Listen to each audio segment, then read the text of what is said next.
What's going on Facebook? What's going on YouTube? I appreciate you guys so much. I want to talk about in a little bit, we're going to listen to Trump's new interview with Yahoo Finance, and he talks about how he would possibly get a booster shot. I know he was talking about booster shots a month ago, and he said that he thought it seemed like a money-making operation of some sorts, but now it seems like he's kind of, flipping back on that, saying it's a possibility for himself. But more importantly, the clip I want to show you guys in a couple of minutes is him mentioning the mandates, right? He's talking about the mandates, but unfortunately, I've been trying to show people this, but I don't think they're ready to listen. He doesn't really care that much. He's more concerned with like his own legacy or something, or he thinks if he was president that there would, everyone would just be getting the vaccine because that's the only reason people aren't getting it because they don't trust Joe Biden. So I just want to let the man speak for himself, so I don't speak on his behalf. But the two stories that really stuck out to me this week, of course, crazy stuff's going on all over. Millions of people are getting fired for refusing their vaccination.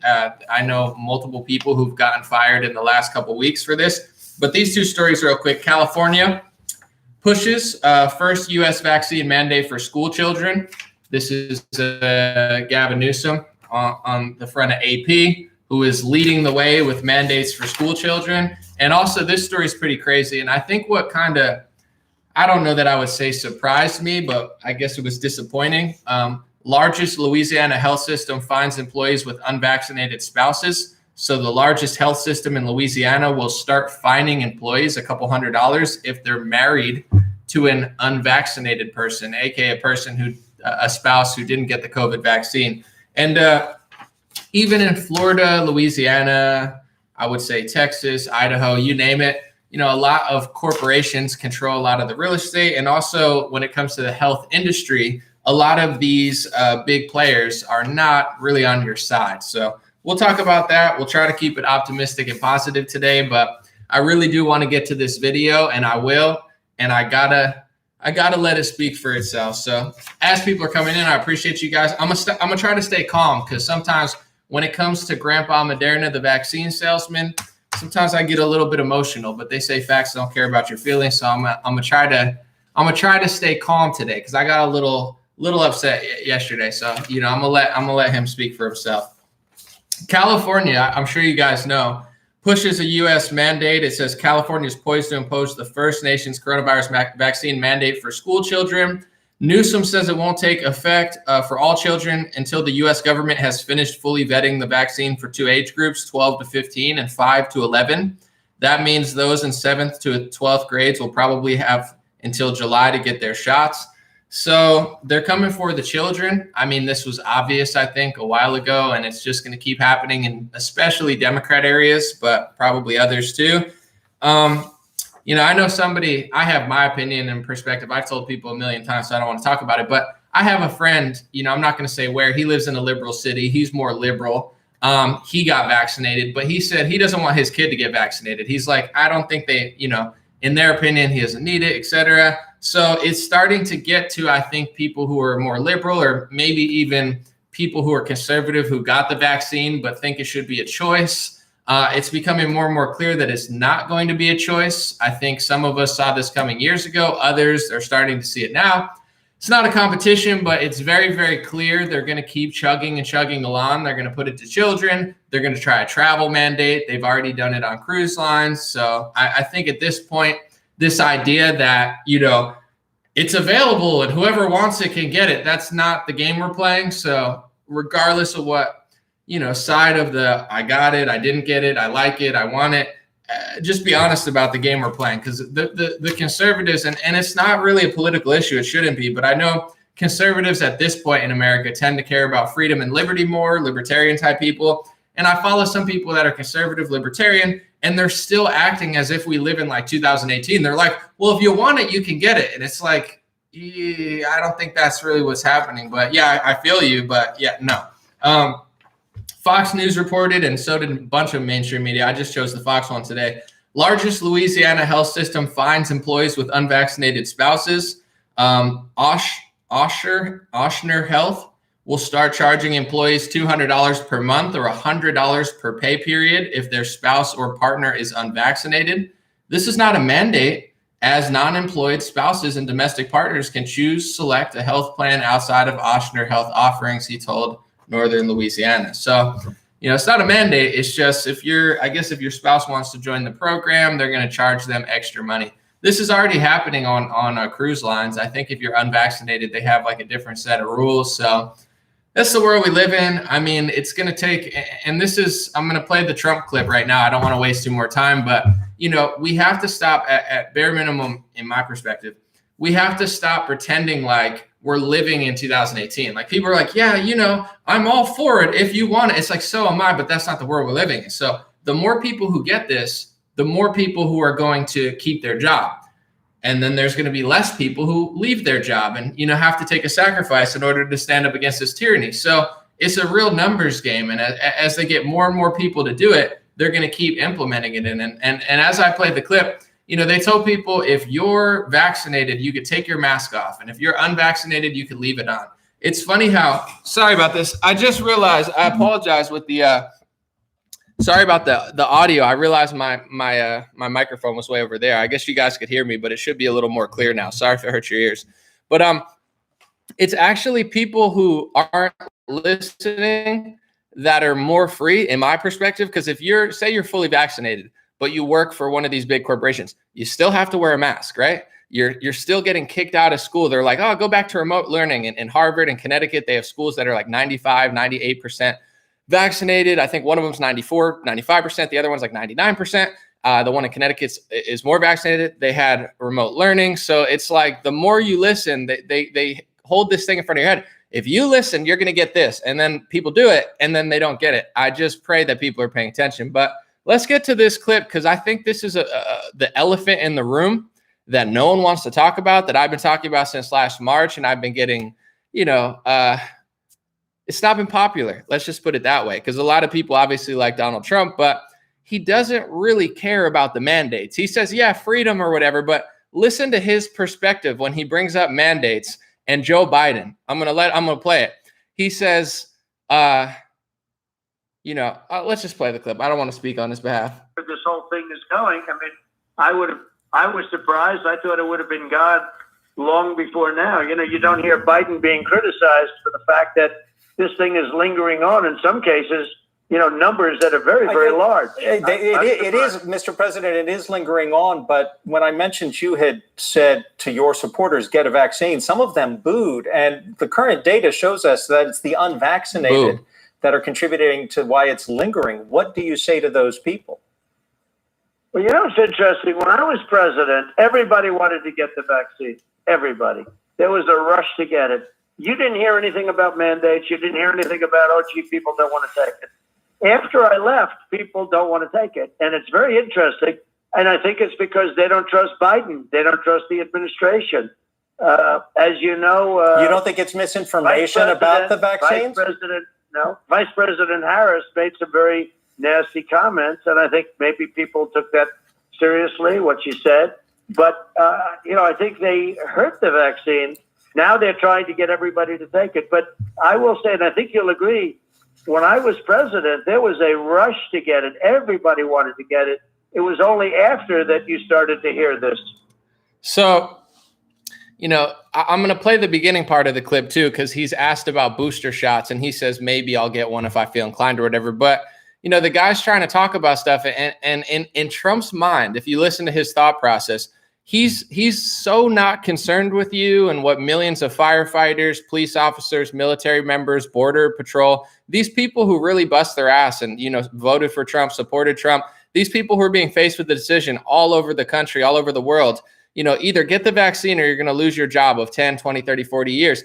Every time he brings up the mandates, he just doesn't really care that much. Like he'll be like, yeah, freedom or whatever. But if you hear his thought process, he's like, well, the virus was almost disappearing when I was in office. And when Biden got into office, it started, really steaming up again. And it's like, bro, it might be a seasonal thing or a multi-seasonal thing. If they're giving everyone PCR tests, it might be similar to the flu where it's just going to be here all the time and people are going to get sick. Like he's thinking he's such a selfish guy. I eliminated the virus and Joe Biden brought it back. And then he talks about mandates, but he doesn't say, I disagree. Of course, he does disagree with mandates, but in general, I take a firm hardline stance against mandates. He's in his egotistical, narcissistic, or just straight up WWE controlled op character head. I don't know. You could choose which one you think he is.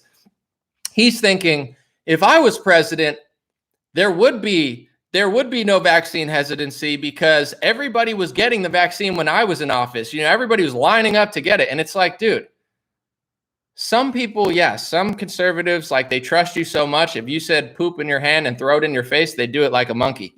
That's true. But millions upon tens of millions upon hundreds of millions of people that voted for you and didn't vote for you, whether it's black people in New York City, not all of them didn't vote for you, but a majority of them didn't, and they don't want to get it, like the NBA, who mostly hates you, but didn't want to get the vaccine, or your supporters. Like, I don't know, myself, for instance, somebody who voted for you, did hundreds of millions of video views in your defense when they were lying about you, voted for you in 2020, et cetera. It has nothing to do with you or Biden. It has to do with what we want to do. Like, for example, you eat McDonald's all the time, Donald Trump, and I try not to eat McDonald's all the time. Like, you have your medical and health policy and what you like to do, and I have mine. So it's not like Joe Biden got into office and tricked me into like not wanting to get it. It's like, I've done the research. I've gone over the data. I know how old I am. I know how healthy I am. I know my brackets that I'm in statistically. And I just don't want it. And the more they try to push me to do it, the less I want to do it anyway. So what type of leader is this? I'm not going to get upset today, but it's like, people get so mad when I say this. So I'm going to try to be calm, but it's like, he's talking about mandates, not to say no, to say, the mandates are only here because people don't trust Joe Biden. That's not true. The mandates are only here because I'm not president. That's not true. Even if he was president, they'd be mandating it on corporate and state level. And if it's anything like the 2020 lockdowns, he's not going to do anything about it. So he's painting this false picture for anybody that's still dumb or naive enough to believe him, that he's somehow fighting for your freedom while he's simultaneously admitting he cares more about his legacy and Biden than he cares about the mandates. This guy is supposed to be the leader of 1 billion people on the planet. People look up to him for freedom, for liberty, to fight against the deep state or whatever you think he's doing while he's working with them. And his response to mandates is so incredibly weak. It couldn't possibly be weaker. It's like, oh, freedom or whatever. It's like, that's not enough, dude. You got millions of nurses, millions of frontline workers, millions of military officers, millions of, maybe not millions, but thousands of Border Patrol agents that are being fired because of the Operation Warp Speed product that you're so proud of. And when you talk about the mandates, you bring it up not to defend them, but to say, if I was in office, there would be nobody who didn't want to get the vaccine. This guy is either a total fraud, a total con artist, or the most self-absorbed person on the planet. Either one makes him unfit to lead this country. And obviously, I'm not saying Biden's a good leader. Biden is a complete tool, but it's becoming like a controlled theater where it's like, either you get Joe Biden who poops his pants, or you get Donald Trump who also just sells the Pfizer product all the time and tells you that, there would be no mandates if he were president, not because he would stop them, but because he thinks everybody would have got the vaccine. I'm going to run this clip to the beginning so you could hear, him on the booster shots, but I want to play that clip again and let people listen, because it's like, if anybody in the Republican Party, if Charlie Kirk did this, if Brandon Tatum did this, if I did this, if Marjorie Taylor Greene did this, if Kristi Noem did this, if anybody that anyone likes that's considered Republican or conservative, if anybody did the type of rhetoric and talking that Trump did, they would be shamed out of the Republican Party. If I did this, if Tatum did this, if Candace Owens, you notice no one else is doing this. DC Drano's not doing this. The typical liberal's not. Do you know why? Because they're decent people. They're good people that actually believe in freedom and liberty, and they don't believe in medical tyranny. So they're not doing it. And that's what the base wants. The base wants somebody to stand up against medical tyranny. If any of us did what Donald Trump did every time he goes on television, we would be shamed out of the movement or whatever. We would be shamed out of it, rightfully so, because it's unacceptable rhetoric and leadership in a time when people need a real leader. Listen to him on the booster, and then I'm going to let it play again.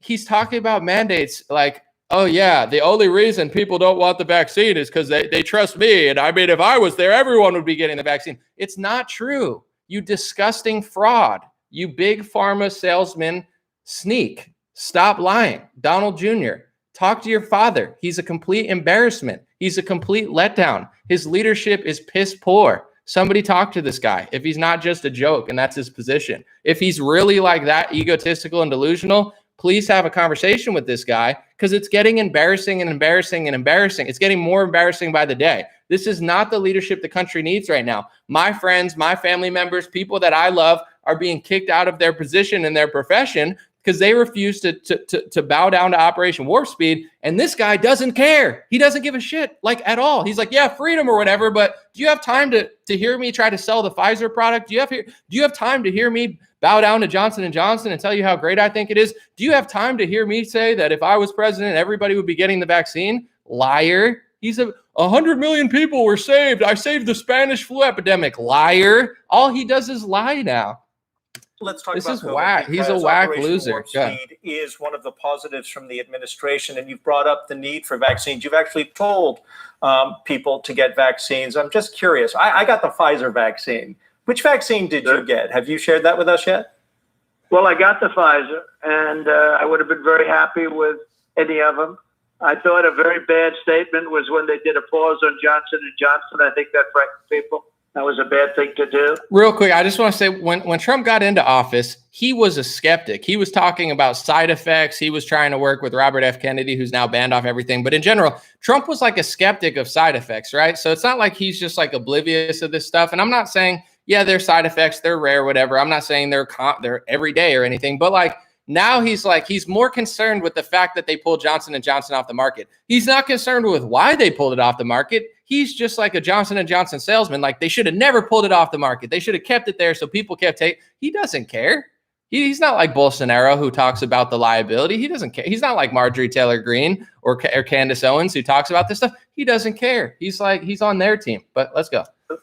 At that time, when they did the pause, they had 6 people that may have had some difficulty out of millions that received it. But I think the pause was a very bad thing to do.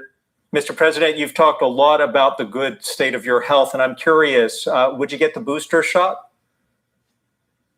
Well, if I felt it was necessary, I guess I have sort of a double vaccine because, as you know, I had it, recovered from it pretty well. I don't think I had it like the press, like the media said. You know, they would try making it difficult. It's not pleasant, but I had it. I recovered. I, in addition to that, got the shot. I mean, I'm somebody that tells people I'd like to see them get it. I also want them to have their freedoms, etc. But I got the double shot. And if I felt that it was necessary, and let's see where this whole thing is going. I mean, so a couple of weeks ago, he was saying he thought the booster shot was like a money-making operation, right? He was like, and if you listen, I'm not trying to like deep dive into people's brains and stuff, because I don't like when people like overanalyze things. But when you listen to why he said it was a money-making operation the other time, it didn't sound like he actually cared about me or you. It sounded like he felt that the booster shot was making him look bad, because Operation Warp Speed, in his either he's like an actor, or he's like the stupid, one of the dumbest people that seems really smart in other things and just like is really dumb at this topic, because he's a smart guy. But like, either he's the dumbest person on the planet or he's an actor, because in his head, he's like, I defeated the virus. I did the 2 shots and we were supposed to defeat it. And then Biden gets in the booster. He doesn't care about the booster. He doesn't care about your health. He doesn't care. He cares about this perception that he did Operation Warp Speed and defeated the virus completely with his vaccine program, which is not what happened, which was never going to happen. He needs to get over this stuff. You know, Don Jr. needs to talk to him. It's like, bro, they lied to you. Get over it. You got played. You got played for a fool. Okay. You blew it at the 1-yard line. It's time to like figure it out. So when you hear him talk about this stuff, in his sophomoric, childish mind, he thinks, when I was in, virus dying. Biden got in, virus booming. Booster shots make me look bad because I kill virus, not Biden. Mandates. Oh, mandates? You want to talk about mandates? Oh, mandates.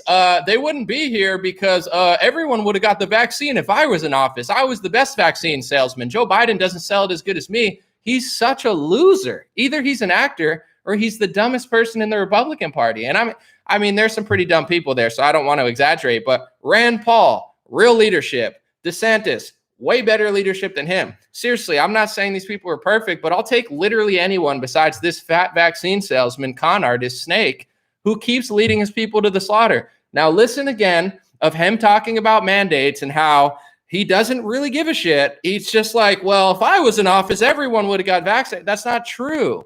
hundreds of millions of people on this planet don't want to take it because they don't want to take it. Yes, some people listen to you. Some people didn't want to take it because of you. Some people are idiots on both sides. Yeah, Kamala Harris said this, Joe Biden said that. But millions upon hundreds of millions of people don't want to take it because they don't want to take it. And that's why they don't want to take it. So either you're going to be the leader who stands up against the mandates, or you're going to be known as the biggest Benedict Arnold in modern history, Trojan horse, who just led everybody in his base to nothingness. So figure it out. Listen to it again. It's like his thought process is so embarrassingly childish when it comes to COVID. Listen. I was surprised. I thought it would have been gone long before now. You know, you don't hear Biden being criticized for the fact that this thing is lingering on in some cases, you know, numbers that are very, very large. It is, Mr. President, it is lingering on. But when I mentioned you had said to your supporters, get a vaccine, some of them booed. And yeah, they did boo you, Donald Trump. You got booed in Alabama. Everyone's crying about me. Oh, Anomaly must be a secret Democrat because he's no, because I'm telling the truth. It's not a big game to me. If Joe Biden prints $5 trillion, I say, why are you printing $5 trillion? When Donald Trump prints a bunch of money with Mitch McConnell and Pelosi, I say the same thing. It's not a little doofy game to me, like I'm the Boston Celtics playing the Dallas Mavericks. Like, I get it. You know, Joe Biden was the #1 recipient on OpenSecrets.org to big pharma funding, and Donald Trump was #2. And when it comes to that Georgia special election, all 4 of the candidates, 2 Democrats and 2 Republicans, they were all on there. So you get what I'm saying? He's like, forget what I was even yelling about. We'll have to take it back. Oh, yeah, he got booed. It's like, I'm glad, you got booed for a reason, Donald Trump. Alabama loves you. Alabama Trump supporters love you. We're tired of you being a vaccine salesman. We liked Donald Trump, the wall builder. Donald Trump, the American patriot. Donald Trump, the free speech advocate. Donald Trump, the hilarious guy. Donald Trump, the, unabashed truth teller. Nobody likes Donald Trump, the vaccine salesman. Get over yourself, dude. Move on from Operation Warp Speed. You got duped. You got tricked. You thought, I don't know, maybe Bill Gates or Fauci or somebody told you, hey, Donald Trump, we're going to make you do a universal flu vaccine or Operation Warp Speed, and you're going to get rid of COVID. You're going to save the world from the Spanish flu. 2 shots and it's going to disappear and you're going to be the hero. And you were like, yeah, I'm a hero. And then it didn't happen because they lied to you, bro. Every time he gets on stage now, I saved 100 million people from the Spanish flu epidemic. Without my vaccines, the whole world would have died. You got duped, bro. You are a clown now. So either get over it or be remembered as a clown.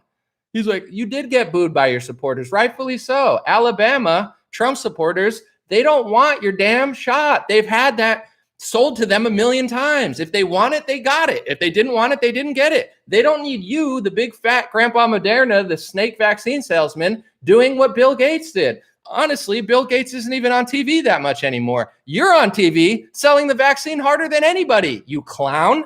You're like worse than Bill Gates now. Bill Gates is like, I mean, he's like, you just get it. And then, we get indemnification, so we don't have any liability. Like he says that once every 5 months. You're on freaking every network every day being like, I did it. Go get the Trump vaccine. It's like, you're a total goofball clown.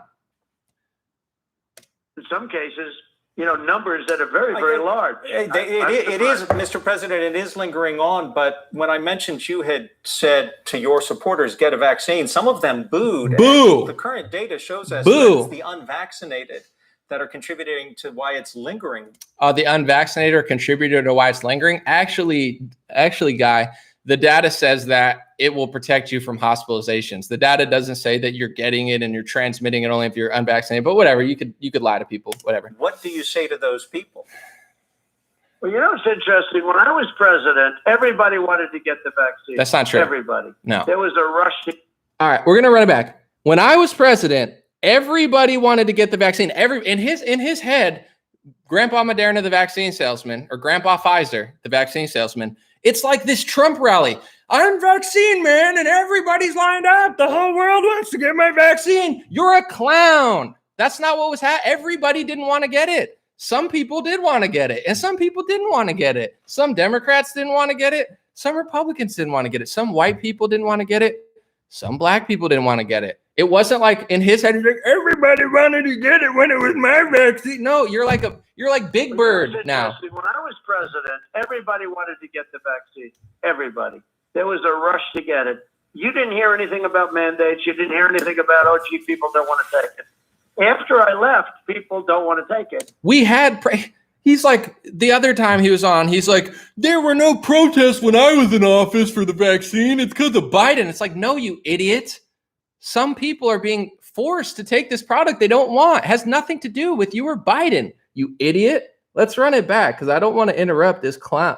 What he's such a shameful person. Like, at least just be honest and be like, I got it, I want it. You know, some of my supporters don't want it. Just be honest, like you used to be, Trump.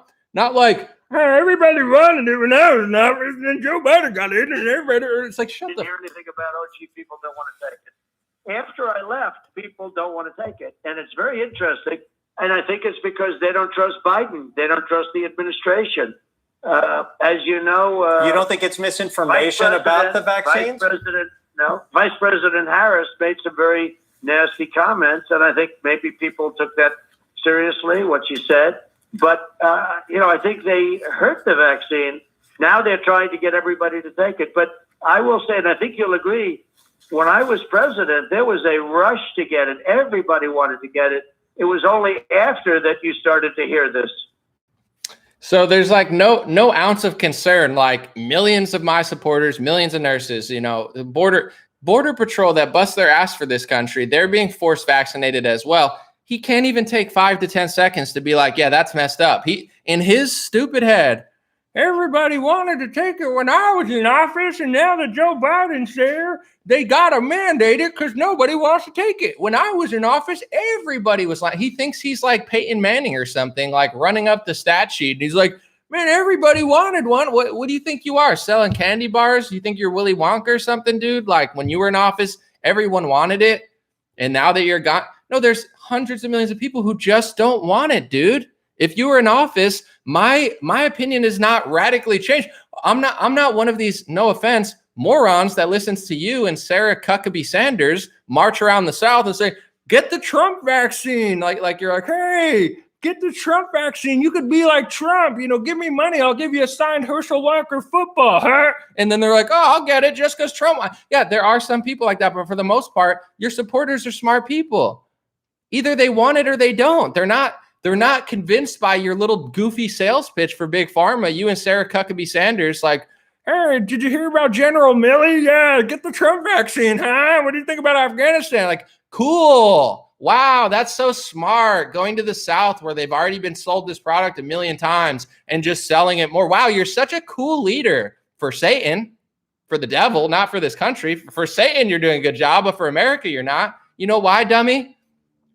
Because the more people who get the product, the more people who aren't going to fight the mandates. Because when the boss says, hey, you need a vaccine to keep your job, who do you think is going to leave? The people who didn't get it. They're going to be the ones standing up against this tyranny. It's not going to be the people who got the product. You think they're going to leave their job? No, they're all going to stay there. So the more people that you get to convince you and Sarah Huckabee Sanders, the less people that we have that are going to stand up against this tyranny. And just like 15 days to slow the spread, it's going to last indefinitely. And just like you could take off your mask when you do this, it's never going to happen. And then we're going to find ourselves in a social credit score Chinese style system where we don't have freedom anymore. And it's not just going to be Joe Biden, and it's not just going to be the Democrats, and it's not just going to be AOC who led us here. It's going to be you, Sarah Huckabee Sanders, and all these other fraudulent GOP, talking heads who go on Fox News and just say generic stuff and then lead you to hell in a handbasket. As Jesse Lee Peterson would say, hell in a handbasket. It's like, you're responsible. You locked the country down. You extended it. You signed the CARES Act. You pushed mass testing. You still I did all the ventilators. I'm the king of the ventilators. I'm the king of the vaccines. Yeah, you're the king of testing. Oh yeah, you're so smart, dude. Yeah. Oh yeah, keep giving people ventilators. Yeah, dude, you're really gonna save their lives. Just sticking a ventilator up their arm. Whoa, cool job, cool, dude. Yeah, keep testing people all the time. I'm sure this is gonna disappear when hundreds of millions of people are having a PCR test shoved up their nose every other day. Oh yeah, the numbers are really gonna go down. Not so. It's like, who is this guy impressing anymore? And I don't even care anymore because it's like, I said this 2 years ago, and the biggest opponent of me saying this. I'm going to read my tweet. I'm not trying to boast myself. I'm just trying to like properly document history and just let you guys know in advance who the number one opponent or complainer about this tweet was, because it's completely right what I said, and I could still tell you who hated it. I said this before the lockdown on March 14th, a couple days before they locked our country down. I said they're going to use this to push checkmark medical tyranny, mandated vaccines, government mandated lockdowns, authoritarian power grabs, even bigger speech censorship. Life will never be the same, and Trump doesn't have a magic plan to save you till the end of time. I said that before the lockdown, and you know who got mad at me? It wasn't liberals. It wasn't the CNN, because luckily they don't even pay attention to me. If they did, I'd have a lot more trouble in my hand. But in general, it was a bunch of Trump supporters and QAnon. And normally Trump has a magic plan. The only way that I'm ever going to do anything is just sit on my couch and read a message board. And I'm like, dude, I'm not saying this to be mean to you. I'm just trying to tell you they're going to use this to push medical tyranny. I was completely right. Mandated vaccines. I was completely right. Government mandated lockdowns before they locked down. I'm completely right. Authoritarian power grabs. I was completely right. And even bigger speech censorship. I was completely right. 5 out of 5. And you know who got the most pissed at me? A bunch of controlled op honeypot Q-tards who said, normally I'm reading the message board and this guy told me that Italy is going to be arrested. Didn't you hear the news? The Pope is going to be arrested with Obama. And it's like, dude, it's a controlled op trap to make you idiots get comfortable with martial law and lockdowns. Because most conservatives and libertarians are like, big government, yeah, that's a bad idea. Lockdowns, that's a bad idea. But only QAnon convinced millions of patriots to think that lockdowns were a good thing. Why? Because they fed you a fake fairy tale saying John Podesta or Chrissy Teigen was going to get arrested. So you're like, oh, this is it. This is the big moment. Oh my God, it's coming. And like, it was actually you that was being locked down. Hillary Clinton didn't get arrested. You got on house arrest. Everybody, oh, Ellen's in a bracelet. So you're on your couch and you can't leave your house or else you'll get arrested. The ultimate honeypot. No, don't say that. Listen to me and you'll save 3 years of your life being duped. I said this 2 years ago, and this is who got mad at me. Trump supporters and QAnon supporters. The ultimate honeypot. Where did it lead you? To January 6th. What happened on January 6th? Did Biden get arrested? No. Did Hillary Clinton get arrested? No. Did Tom Hanks and Chrissy Teigen get arrested? No. Did anybody that you said was going to get arrested? No. Guess who got arrested on January 6th to the little honeypot event that Q and Trump led you to? You did. Get it? Do you get it now? Do you get the whole inversion? We're going to do this, Patriots, 3 years and our enemies are going to get arrested. 3 years of getting duped into lockdowns and getting controlled op into thinking martial law was a good thing. You got arrested. You got set up. And Trump set all his own supporters up. Either he's a dummy or he's just a terrible leader. But now, starting the Biden administration, which was already going to be difficult, it's 20 times as difficult because everybody's getting bothered because they're using the Capitol event combined with probably the Patriot Act and all this other stuff to target Trump supporters as if everybody who is conservative or libertarian or anti-big government is a terrorist somehow. Trump sets you up for that. So, you know, all the most loyal organizers, right? All the most loyal Trump organizers, where did they go? To the Capitol event to support their leader. And what happened to them? A lot of them, they're not organizing anymore. Isn't that just convenient? So 3 years of QAnon led you to an event that kneecapped the entire movement. So you were completely powerless and useless as they took over everything. He handed the baton to Joe Biden.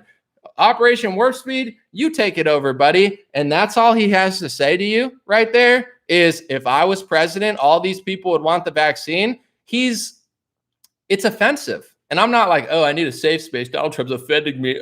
No, it's offensive as somebody that, I'm not going to say I was like full blown supporting like MAGA, but like, yeah, he was the better option. I was doing hundreds of videos being like, they're lying about this guy. He's not that bad. Yeah, I voted Republican in 2018 and I voted for Trump in 2020. Why wouldn't I? They're clearly the better party, but in general, it's offensive to me where you don't even look at me like a man or a person like, oh, Anomaly just doesn't want to get it because he doesn't want to get it. Trump is trying to lie about all of us and say, oh, the only reason they don't want to get the vaccine is because Joe Biden's in office. Like, he's a vaccine salesman. He's not a conservative. He's not a patriot. He's not a leader of American freedom. He is a vaccine salesman. That is his number one objective right now. He doesn't care that hundreds of millions of his supporters don't want to take the product. In his narcissistic, egotistical mind, we don't want to get it because he's not president, and we lost the trust with Joe Biden. What a complete phony, okay? So I'm not trying to be rude or mean to people, but seriously, I've let some of these people bully me. You want to know, once again, and I'm not going to blame everybody because there's great people who follow this. There's great people who, I'm not trying to generalize and say everybody's bad. I love people who support Trump. No question. 99% of them are fantastic and amazing and my biggest supporters. And obviously I feel the same way. When I go to a Trump rally, the one time I went, everybody was awesome. But I'm just going to say, when I was trying to warn people in March about the lockdown, it was QAnon Trump people who were the most bullying to me, trying to over time and time again, publish my information, do this, like really try to bully me as if they were Antifa or something. Why? What did I do? I told the truth. It wasn't the left that was even fully bullied. Like, of course they write articles about me. Of course they try to shut me down, but it was Q people who were trying to say, how dare you question my idol? How dare you question our agenda? Your agenda was being duped into thinking that the lockdown, the bad lockdown, was a good lockdown. What a great controlled op scheme to think a lockdown is a secretly good thing. So that's why they were bullying me and treating me like shit from March 2020 until like November, is because they got duped into thinking the lockdown was the big moment they'd been waiting for. Oh, we've been waiting all year for this. Oh, the lockdown is going. So when I come along and say, hey, I'm just trying to be honest, they're going to do medical tyranny, mandated vaccines, government mandated lockdowns, authoritarian power grabs, and more speech censorship. All these Q people, not all of them, but a lot of them said, Anomaly is our number one enemy because he is opposing our optimism. It's not optimism. It's like if you're walking into a trap and a trap's going to fall on your head and an axe is going to fall on you. It's not being optimistic. If I say, hey, watch out for that axe, they're about to axe you in the head. And you say, oh, no, well, you're such a pessimist. I'm just going for a walk in the woods. And then you walk and get axed in the head. That's not optimism. It's called being a fool. There's a difference between being optimistic and foolish. You guys are foolish, naive, weak, easy to manipulate. So that's why you keep getting duped over and over and over and over and over again. So I'm not doing it to be mean or hateful. I'm doing it to say, watch out, bro. Because once they lock down and they push the lockdown and they print all this money, you're not getting it back again. It's going to be 1,000 times harder to get it back again. And I'm going to say this too. I've said it before, but I truly believe this, and people get so mad. And when I say this, understand I'm not attacking you and I'm not attacking myself. I just feel this as somebody who actually likes Trump and appreciated what he did for the country for 3 years.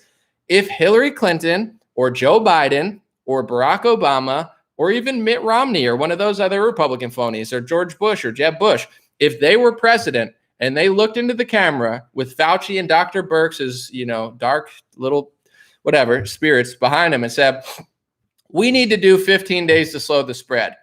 Conservatives, states, Republican states, and in general conservative leadership, most people would not have been comfortable with those people trying to lock the country down and leading the charge and being at the highest level of authority saying, hey, let's do this 15 days to slow the spread. The only thing, and I'm saying this for myself too, because it made me more comfortable with it. I'm not going to say I was pumped about it. I saw it kind of coming, but it does feel different when it's Donald Trump and not Hillary Clinton. Hey, sit in your house for 15 days. It's like, whoa.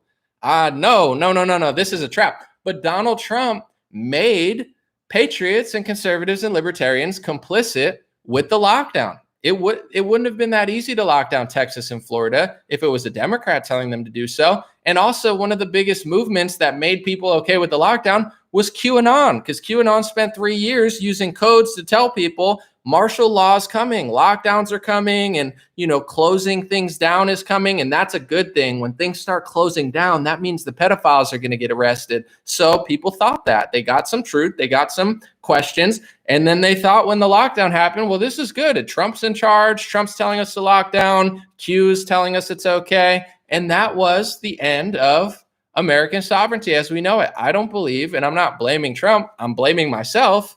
And it's self-accountability, being like, that's how they got us all to feel so comfortable with a lockdown. Because if Joe Biden said lockdown, nobody's listening, and nobody would have listened in 2020. So, it's not to be mean or rude, and I know people don't want to hear it, but we have to be self-reflective, I think, or else we're going to keep getting played.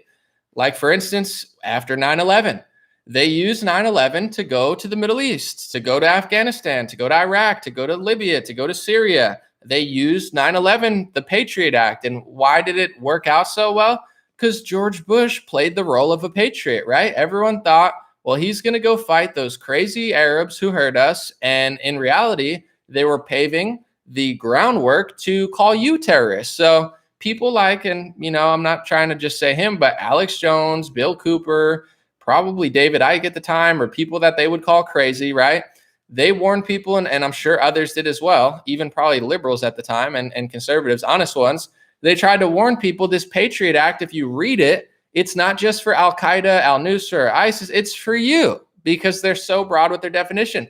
And 20 years later, after using patriotism and conservatism to get people to want to do this, to go fight ISIS or whatever, now they're using that same broad language and bills and stuff that they pass to look at everybody who's slightly right-leaning, conservative, libertarian, patriotic, even if you're a liberal and you disagree with mandates. They're trying to push you in that position so they can label you something. And once they've successfully labeled you something, they can now spy on you. They can now target you like you're a terrorist from the Middle East when you're really just a patriotic American citizen who's not doing anything wrong.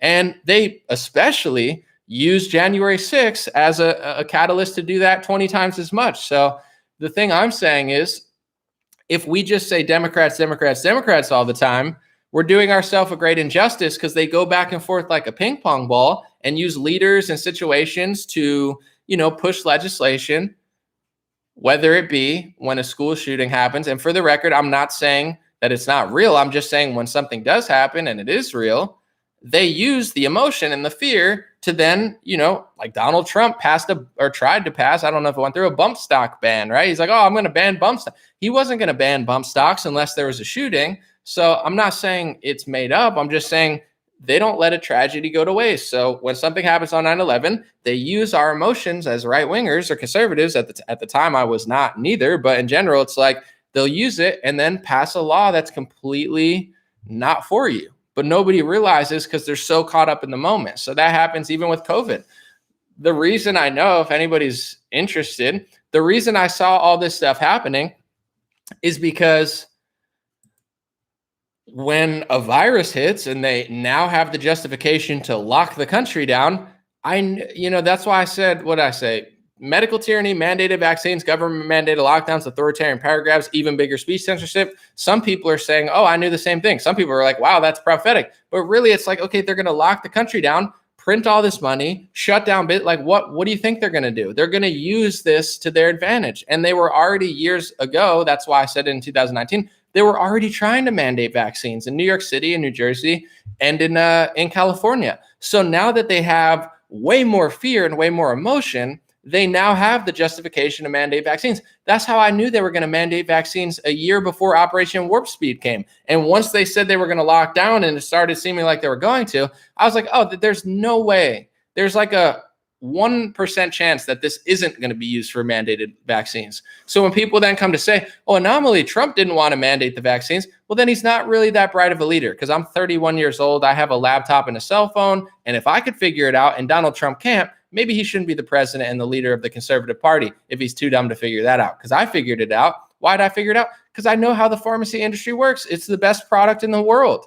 The vaccine is a product where they have no liability through the National Childhood Vaccine Injury Act or the new COVID vaccines through the PrEP Act, which means if anybody has any side effects or injuries, whether it's 50, 500, 5,000, or 5 million, they have no liability. So their pockets are not going to be hurt by that. And in general, it's very hard to access the government fund. So it's the greatest product ever. It's like whatever happens, if people get it, it's on the liability's on you. It's not on them. They don't have, it's not like your car breaks down and Ford has to give you a new one. It's like, oh, something happened. Well, yeah, you should have read the inside. Yeah, we bullied you into it, but like, we don't have liability. Are you kidding me? So I knew they were going to do that. They already tried to, and they needed a crisis to gain public support, or at least cast the illusion of having public support, because I don't think what they're doing is popular, and bully people to the point. So when Trump was in office, there were many things he could have done to resist a little bit, and he just didn't. So it's not like, oh, I'm anti a medicine product, but people didn't see this coming. You think he didn't know this was coming? Oh, I'm just going to rush it and give billions of dollars. If you give billions of dollars to the pharmacy industry, print trillions of dollars in money, and lock everybody in their house, so 100,000 restaurants go out of business, and Uber Eats and all these bigger names are now growing and taking up space. You think that's going to deter them from wanting to do that again? Or you think that's bad for them when like everything that they ever could have possibly wanted, if you're a governor of California, now you have this dictator power that you probably always want. You think they're not, you think this is just going to end in 15 days? Like that's the conspiracy theory. The realest conspiracy theory, the dumbest conspiracy theory is, oh, this is going to last 15 days and they're never going to do anything and everything's going to be optional and then I'm going to go back to work again. Like, do people not get it yet? I understand why liberals don't get it because they don't get anything anymore. I seriously don't understand why conservatives or patriotic people don't get it yet. Like I'm still watching people on Twitter act as if my kid or I'm going to get this product and go to work and that's it. Like, in their head, that's the decision they're making. Should I get this product to go to work? That's on you for the time being. But if you think that's what this is about, what are you doing? You think you're going to get this product, you're going to go to work and it's all going to go away? Like, that's the conspiracy theory. The dumbest conspiracy theory of the month is I'm going to get this product or my kid's going to get this product and then I'm going to get to play sports and go to things and I'm going to be left.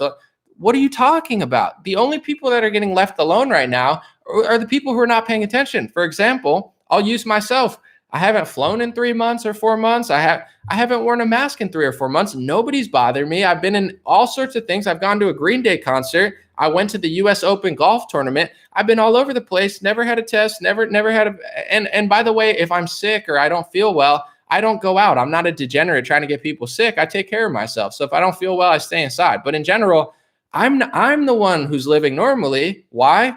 Because I'm not paying attention to what they're saying. I work out, I exercise, I try to eat healthy, and I try to keep a strong mental mindset regardless of what I'm doing, because I know that will impact my health.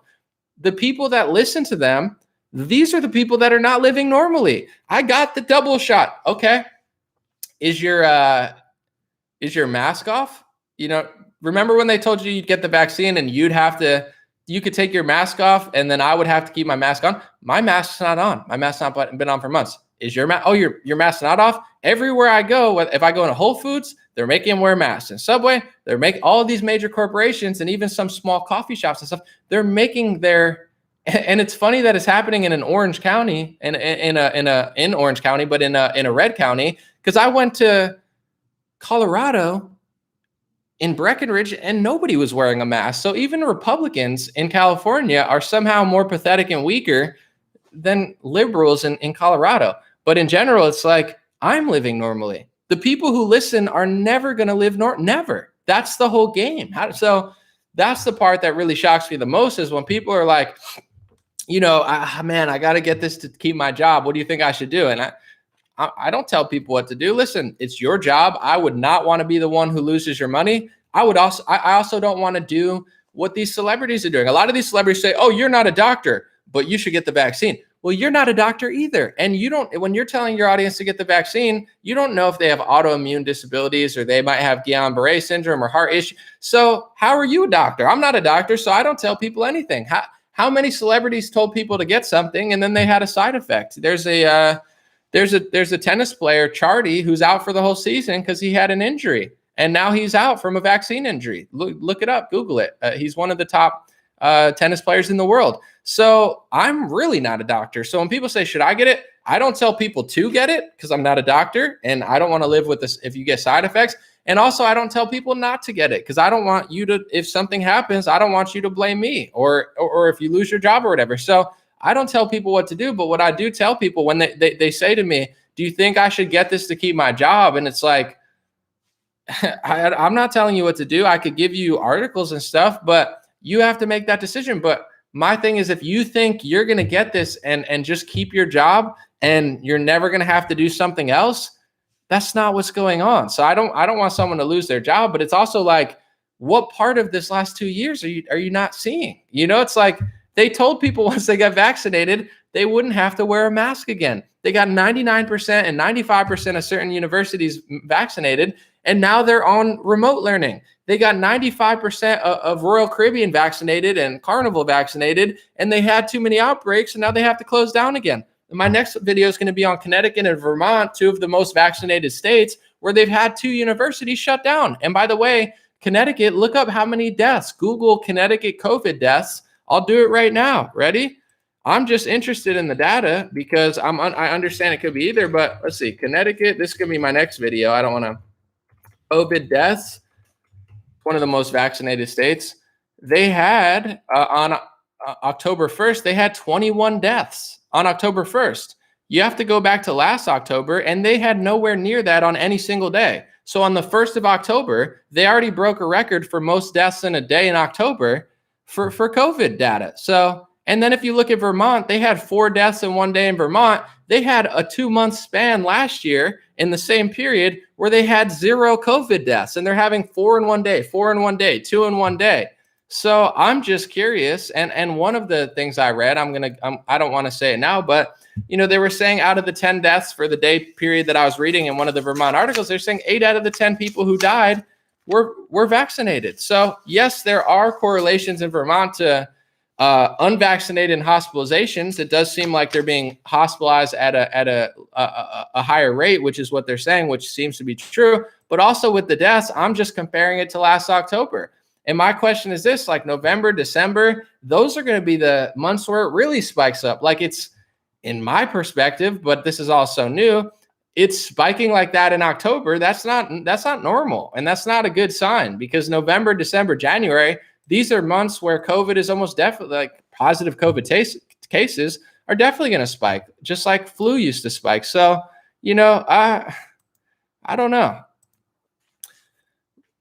Let me know what you think in the comment section, but I'm just like, my friend just got fired in New York City. He got fired for not taking the vaccine, and they told him to basically leave by the end of the year. I told him the chances are, and I don't know this for sure, but I would be highly shocked if they don't go back to remote learning by the end of the year. Because in New York, November, December hits. If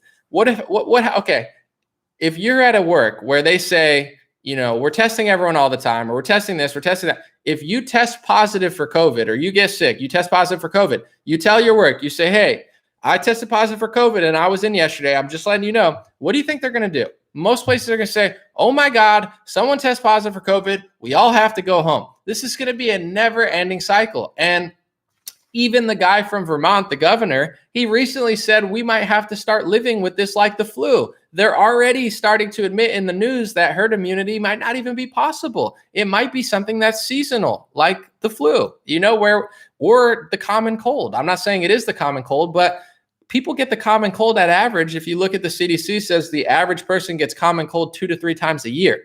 If that's the case, how come there's no herd immunity for the common cold? Because clearly natural immunity doesn't last that long for the common cold. So in general, this may be something that never goes away. So if you're counting, and this is what I'm trying to get people to realize, I'm not trying to tell you what to do or not do. I don't want to be responsible for your health, your side effect, your loss of a job, or, you getting sick, whether you do it or not get it. I don't want to be responsible for that. But if people don't get what's going on, which is they're testing hundreds of millions of people with a PCR test all the time, and there's going to be seasons where it spikes, and when that spikes, they're going to act like there were spikes every winter with the flu. And I'm not saying this is the flu, I'm just saying in general, there were always flu spikes.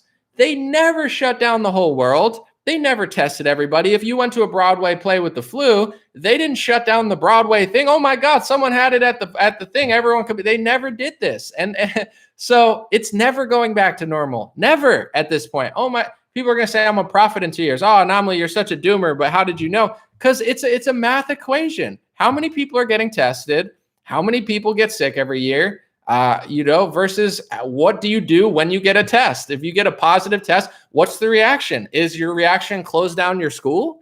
Is your reaction close down your work? Is your reaction close down a sports league? Well, then, yeah, you're going to be closing down forever, all the time. You're never going back to normal until people get over this. And that's why I'm sorry for being a little rude, but that's why I talked to this guy, because this guy has more support than anyone on the planet. He's got billions of people who look up to him as a leader of freedom. And he's not talking about anything but himself. He's not talking about what I just said about the testing. He's saying, he's not really even talking about the mandates that much. He's just like, if I was president, people would want to, people would really want to get the vaccine if I was president. That's not true, dude. And also he's like, I thought COVID was going to disappear when I was gone and Biden brought it. It's like, dude, you don't understand what's going on with the testing, with the, people getting ill. Like he's like fighting Biden and he thinks it's going to disappear. Bro, it might never disappear. So now you have to get like DeSantis or Rand Paul and stop being such a clown. Figure out a narrative that actually fights back against it.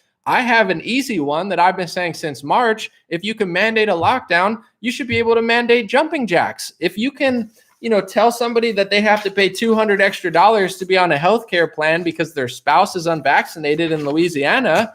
What about obesity? There's a lot of that in Louisiana. I'm not trying to be rude. I'm just saying statistically, I believe it's like one of the more obese states. I don't believe in doing that. But at the same time, it's like, when are they going to discriminate on that? Because hospitalizations and obesity, it's just like, it's like having a car that's more aged being like that. But it's like, you got to understand when you put on certain amount of weight, you're putting more pressure on certain organs, and it's just basic science. So it's like, that's an easy narrative that Trump and these people could say is like, you're making people less healthy. When you lock the country down, more people overdose than ever before. Childhood obesity's up. And now that childhood obesity's up, you're going to see a rise in diabetes. You're going to see a rise in preventable heart disease. That's an easy narrative, but he doesn't care. That's what you have to understand. You think he cares about you. He doesn't care at all. He cares about himself. He clearly cares about Pfizer and Moderna and Johnson & Johnson, but you're like far down that list now. And it's really sad because at one point you were number one on his list, or it seemed like it. Maybe number two. Israel's always going to be number one, but you're number two. Don't worry. America's, number two with the Republican Party. Just not one. We got a certain ally that kind of, is more important than you in their mind. But anyway, so we need leaders or in general be leaders, because if we don't have a leader, then it's time to stop running around, ring around the rosy with these people. But it's like, that's the game that's at hand. Regardless of what I say or what he says, if they're testing people with a PCR test at the rate that they're testing people with PCR tests right now forever, and then their idea is, well, if this many people get it, we need to then take away this from the citizens, we are never going to be free ever again. So I pray that people disconnect from the circus and connect to this reality. And that's all I could really say. As far as there's millions of patriotic nurses, doctors, frontline people, police officers that understand this and they're taking a stand. This guy is not taking a stand. This guy either doesn't understand that or doesn't care about it. Sarah Huckabee Sanders doesn't understand that or doesn't care about it. This is what's going on. And I try to relate it to this. This might not be the best example, but people say, well, he doesn't want it to be mandated, but it's being mandated. So for example, if I own, and maybe this isn't the greatest example, but it's pretty good. If I run a steel mill and I'm making steel, there's nothing wrong with making steel and producing steel. But then if my number one client is making shackles out of it, and then they're putting shackles on people's legs, if I'm at the steel mill and I'm selling the steel, I need to figure that out and say, while I'm obviously not anti-vax or I'm not anti-steel, I identify that this is literally happening. And now I have to shift gears because I can't just be a steel salesman when my steel is being used for shackles. So with that narrative, this product that Donald Trump is so proud about is being used for mandates. It is being used to weed all his supporters out of the military. It is being used to weed out cops that are not completely compliant. It is being used to weed out anybody who's a Border Patrol agent who doesn't want to do it. So they're using that product to do it, and him and Sarah and all these, they don't care. They care about selling the product. It's like, he's doing a great job for Pfizer and Johnson & Johnson, but for America and freedom and prosperity, he's doing a horrible job. And if people want to keep making excuses for it, that's fine. But you better be prepared to live in the country that we're living, and make no mistake about what's going on. What you think is happening under the Biden administration, it is happening. I'm not that upset about it because I've seen what he's been doing for a year. People don't want to listen. I don't really care about people's opinions. I care about my family, myself. I do care about this country, but at the end of the day, you could lead a horse to water, but you can't make it drink. So I see the writing on the wall. I'm prepared for the worst. I hope and work towards the best.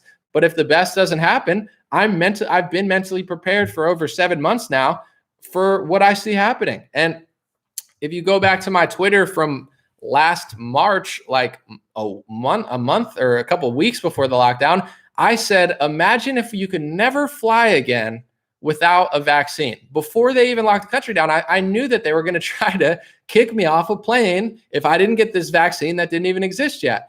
I just see what they're doing. It's just kind of obvious to me. So I'm not trying to brag. I'm just saying I'm mentally prepared for whatever happens. If I can't fly again, I'm ready. If I can't access society again, I'm ready. I've read Revelation. So if Revelation happens and I'm literally cut off from society, I am mentally ready to do that. Seriously, I'm not ready to die, but I am literally, people say, this is your hill to die on. Like, I'm not caving. I'm not selling vaccines like this charlatan. I'm not doing it. I don't care what people do to me. I don't care what they say to me. I don't care what they threaten me with. I don't care if they're going to shut down my bank account. I don't care if they're going to take away my social media page. I don't care if they're going to drain all the money I have. I don't care. I am not bowing down to them ever. I don't care what it costs, and I don't care what it takes. So I'm not prepared. So as far as all this stuff that's happening, none of it really bothers me anymore because I'm ready. And God is great. And thanks to the Lord, things have been pretty well for now. But if people don't want to address what's going on, it's all going to happen. So prepare accordingly. But I pray that people do come to their senses. You're not going to do it just running circles around this guy. You have to understand what they're doing. They're mass testing people. They're using those tests to then justify tyrannical dictatorship and socialism, communism, authoritarianism, whatever some people call it, fascism, but not really, but whatever. Call it whatever you want. Compare it to Germany, compare it to Russia. I don't really care. As long as you understand what's going on, I don't care what people call it or what they compare it to. Just understand that whatever you want to call it, it is happening. And it's happening quickly under the Biden administration, and they have no signs of stopping. So the only way to beat this at this point is peaceful non-compliance. The opposite of what this guy's doing. He's telling you to comply. He's telling you to just do it. He's like freedom or whatever, but just do it. That's not going to end it. I wish it would. I seriously wish it would. I wish everybody who got it, but this is just my prediction, and I'm not like 100% sure on it. Like, I'm not with anything, or else I'll tell you, but I think they're pushing people very, very hard right now because as time goes on, there's going to be less and less people who want to get it. For example, the tennis player, and I'm not saying this is totally common, but it is happening. There's a tennis player who credits the vaccine with his not being able to play tennis anymore. He's like, I can't even play. My body after my shot hurts so bad, I can't play tennis for the rest of the year. His name is something Chardy. So he's not going to be getting the shot next time. People who've had a side effect aren't getting it. Certain people who didn't have a side effect, I know plenty of people who never had a side effect. I know people that don't want to get the booster shot. So as time goes on, there's going to be more and more people that are saying no to this tyranny, and it doesn't make them anti this or anti that. People are just going to be tired of being pushed around. So they're pushing us hard now. This is a big moment, right? A big moment that this guy is just completely oblivious of and doesn't care about, but it's a big moment when millions of people are fired from their job. That's happening. My best friend fired from his job. Nurses fired from their job. Police officers fired from their job. Firefighters fired from their job. That's all happening right. This is a big moment. It's a big moment of let's see what happens, because they want you to believe that they're going to be able to fill your position, because they might be. And if they keep the border open this long, I wouldn't be shocked if they start filling our positions with the people that they just illegally let into the country. But in general, there's hiring signs everywhere, seriously. But, it's like if people can hold for a little bit, we can actually win and hope. The only way to go back to normal is letting the government and the corporate class know this is unacceptable. The mandates are unacceptable. The tyranny is unacceptable. The lockdowns are unacceptable. That's the only way that this ends, when they get the clear message that this is unacceptable. And the more time goes on, the more people are going to cave. So that's what we're dealing with right now. they're trying to force as many children to get it as possible. They're trying to force as many people. And then on our side, we're saying, listen, we appreciate your offer, but we're going to respectfully decline. And it's bigger than just this product. If they can mandate you to do this, they can mandate you to do anything. If they can lock down because of a PCR test positive and enough of that can lock down, they could lock you down because of the deaths. And then they could lock you down because of one case in New Zealand. You're letting them know we're allowed to do this thing that we've never done before. So it's bigger than just, they'll try to say you're against medication. No, I'm not against medication. I'm not against, an optional injection. Seriously, there's people in Los Angeles that do heroin on the side of the street every day and they look like zombies because they're all cracked out. I don't think it's a good idea, but it's like, you've never heard me complain about the heroin use on the streets. If you want to take a needle, whether it be, a more approved vaccine or an illegal, like I just stay out of my yard. You know what I'm saying? Leave me alone. If I was a police officer, I'd care more, but that's not my job. But in general, it's not anti-medication. It's what they're doing. And this isn't like a kooky conspiracy theory. They're using this to build an entire new system. This is a whole new regime that we've never experienced before in modern U.S. history or all U.S. history. And they have no signs of going back. They're not even remotely interested in the data. They're not saying, well, we see that study in Vermont, we do see that there is a correlation. We're there. But if in Vermont, I can say with the vaccination rates, if you look at them, there are more deaths in Vermont this year with the highest or one of the highest vaccination rates in America than there was last year. They went, I believe, September and October, 2 full months. You got to check it, but I believe 2 full months with no deaths in Vermont. Now they're having deaths where a lot of them are actually vaccinated. And I have the whole article to prove that. So you get what I'm like, they're not, when are they going to, does that show them, well, now we should back off a little bit, or they're never going to stop. It's got to be people coming to this conclusion of realizing that and just saying no to some extent to something. So we'll see what happens, but I'm prepared for whatever happens. But at this rate, that's the game that's being played. It's a push and a pull. And these people that are pushing, they're not interested in the information. And what I was going to say with the deaths is I could see the deaths, and I have the article, I'm going to do a whole video later, where there are almost equal deaths of vaccinated and unvaccinated people since July. I think it was like 1.2 times more likely to die if you were unvaccinated. So it was very close, and I have the data to prove that. But in general, hospitalizations, they're saying that in Vermont, more people that are hospitalized percentage-wise are unvaccinated, which I could concede is true. It's like I really do hope that that's happening, and over time it proves that this vaccine protects you from hospitalizations. I would be thrilled because I know people who got the vaccine, but here's the thing. There's other things that cause hospitalizations in America. Yes, being massively overweight is putting you at a way higher risk of being being hospitalized. So if we're going to crack down on just people who didn't get this one product, why are we not going to then, mold a system where we are trying to look at all the reasons for hospitalizations? I saw one chart, and I don't want to say it with 100% certainty because I know my facts and I'm very accurate, but they're in one area of the country, they're all like, oh my God, hospitals are full, but it's like 10% COVID and 90% other stuff. And I'm sure out of the 90% other stuff, a large portion of them is preventable obesity that they just don't seem to care about. So it's like COVID is something, or, a positive PCR test is something, and people losing their taste and getting sick is something, and getting ill. But also there's other things going on as well, many of which have been rising over the last 10, 20, 30 years, and our experts don't seem to be able to curb them. Things like obesity, heart disease, diabetes, cancer. When my parents were young, cancer was very rare. Now it's very common. So in general, it's like there isn't a full-scale approach, and that's the big secret. It's like, I get why people post certain things, because I post certain things. Like, what do you talk about, right? What am I talking about now? You talk about what you want to talk about. But I follow certain accounts, and it's like they're constantly just like being shocked or sarcastic. And I'm not knocking it. It's like, what else do you do? Just make a joke, be sarcastic. It's fine.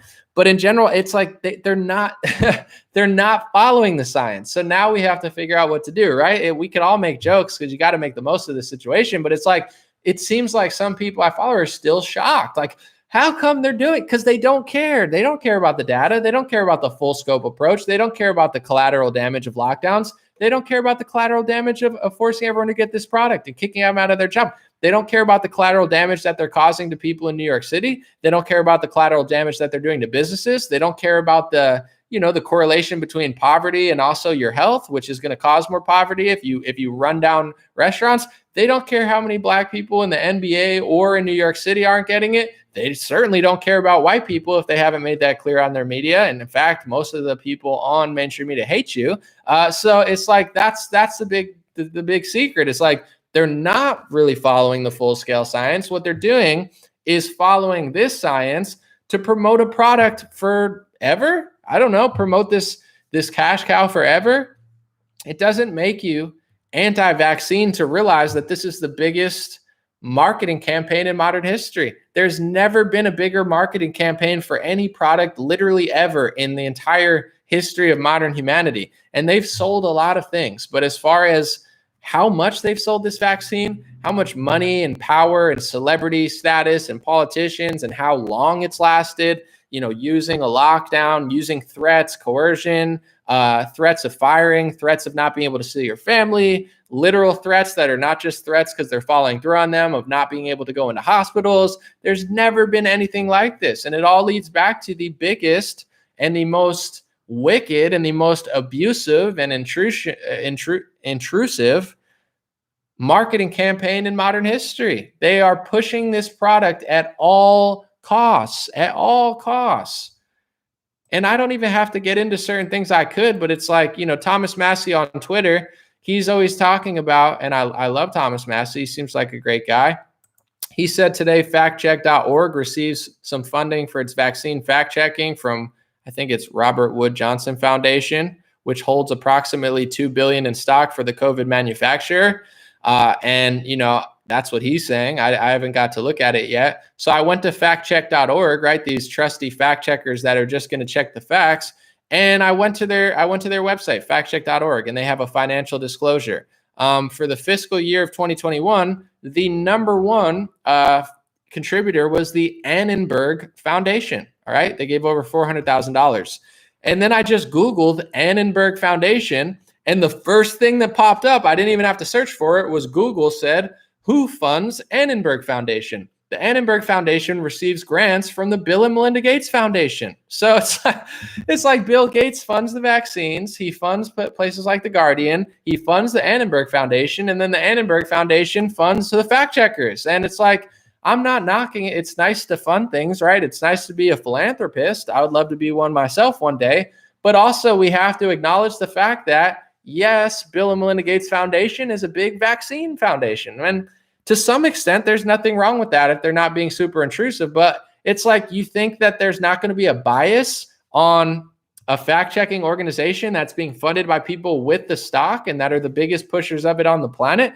Of course there's going to be. That's why when Rachel Maddow makes a mistake and she blatantly lies on her Twitter, it doesn't get fact-checked. I would be fine with getting fact-checked if they corrected me when I was wrong. They don't really fact-check me that much anymore because I'm not really wrong that often. And people always wonder, how's Anomaly not being targeted more? I have been targeted. I have been lied about. They've published fake articles about me. They have fact-checked me and they have taken stuff from me before. But right now, I know what they're doing. And some people are sloppy. So I'm not being sloppy. But in general, say, there's somebody on a right-wing page that says something against the vaccine and it's wrong. They get fact-checked. Sometimes you say something that's right and you still get fact-checked with like a mixture. Well, it's a mixture of the truth and a lie. And it's like, okay, but what happens when Rachel Maddow blatantly lies? It's not even a mixture. It's just straight up false.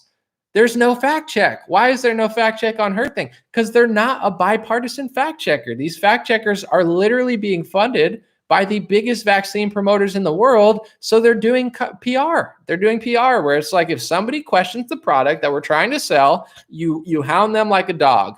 If somebody makes a mistake, but that mistake goes in the direction of selling the product that we want to sell, you don't mess with them at all. So there is no fact checking going on, or very little fact checking going on, of people who make mistakes in favor of the vaccine, And it's not a coincidence. I mean, all this stuff, it's like too obvious. That's why I don't even talk about it. It's like, yeah, It's like, it's shockingly hilarious. Like literally all I did, and I'm not a big theorist and I'm not even looking that hard. I just went to factcheck.org and I said, they have a financial disclosure. It said Annenberg Foundation was the #1 funder. And then I literally just type it in, and the first thing that comes up, it says the Annenberg Foundation receives grants from Bill and Melinda Gates Foundation. Like, it's that easy. Like, that's how I was like, I didn't even go that big into detail. And I also saw somebody showed me from the Wikipedia that I don't know what Wikipedia page it's from, but it says in 2017, after leaving the Obama administration, former Vice President and future President of the United States, Joe Biden, became a Benjamin Franklin Presidential Practice Professor at the Annenberg School and also joined the Annenberg Public Policy at the Penn Biden Center for Diplomacy and Global Engagement. So it's like, we get it. We get it. You love this product. You fund the people that are fact checking. You guys are all one happy family, and you're promoting this product super, super hard. That's why it's like with Trump, it's like, I get it, dude, but like I've heard, it's annoying. Like I sell these hats, right? GodBlessHats.com. I haven't sold it once today. I could sell it more because it makes sense to sell it more. And I'm not a hater of like advertising. I get it. Sometimes annoying is good. Get an email every day. Buy it, buy it, buy it, buy it. I get marketing. I'm not a hater. But at the same time, I would find it annoying if I'm trying to do a serious report and every 2 seconds I'm saying GodBlessHats.com, GodBlessHats.com, GodBlessHats.com. Alex Jones kind of does that. It's a little annoying, but also it works probably really well for him. But in general, it's like I'm not that intrusive with my sales because I find it annoying personally. Although I probably cost myself some money by not doing so. Whatever. The point I'm trying to get is there's never been a more annoying, more constant, more intrusive, and more abusive campaign for a sales pitch than of this product. They've never done, like, this product is so annoying. They make the most previously annoying sales pitch that I've ever seen look like literally nothing. Like you could go on any app, whether it be Facebook, YouTube, you go on Twitter, you go on, any dating app.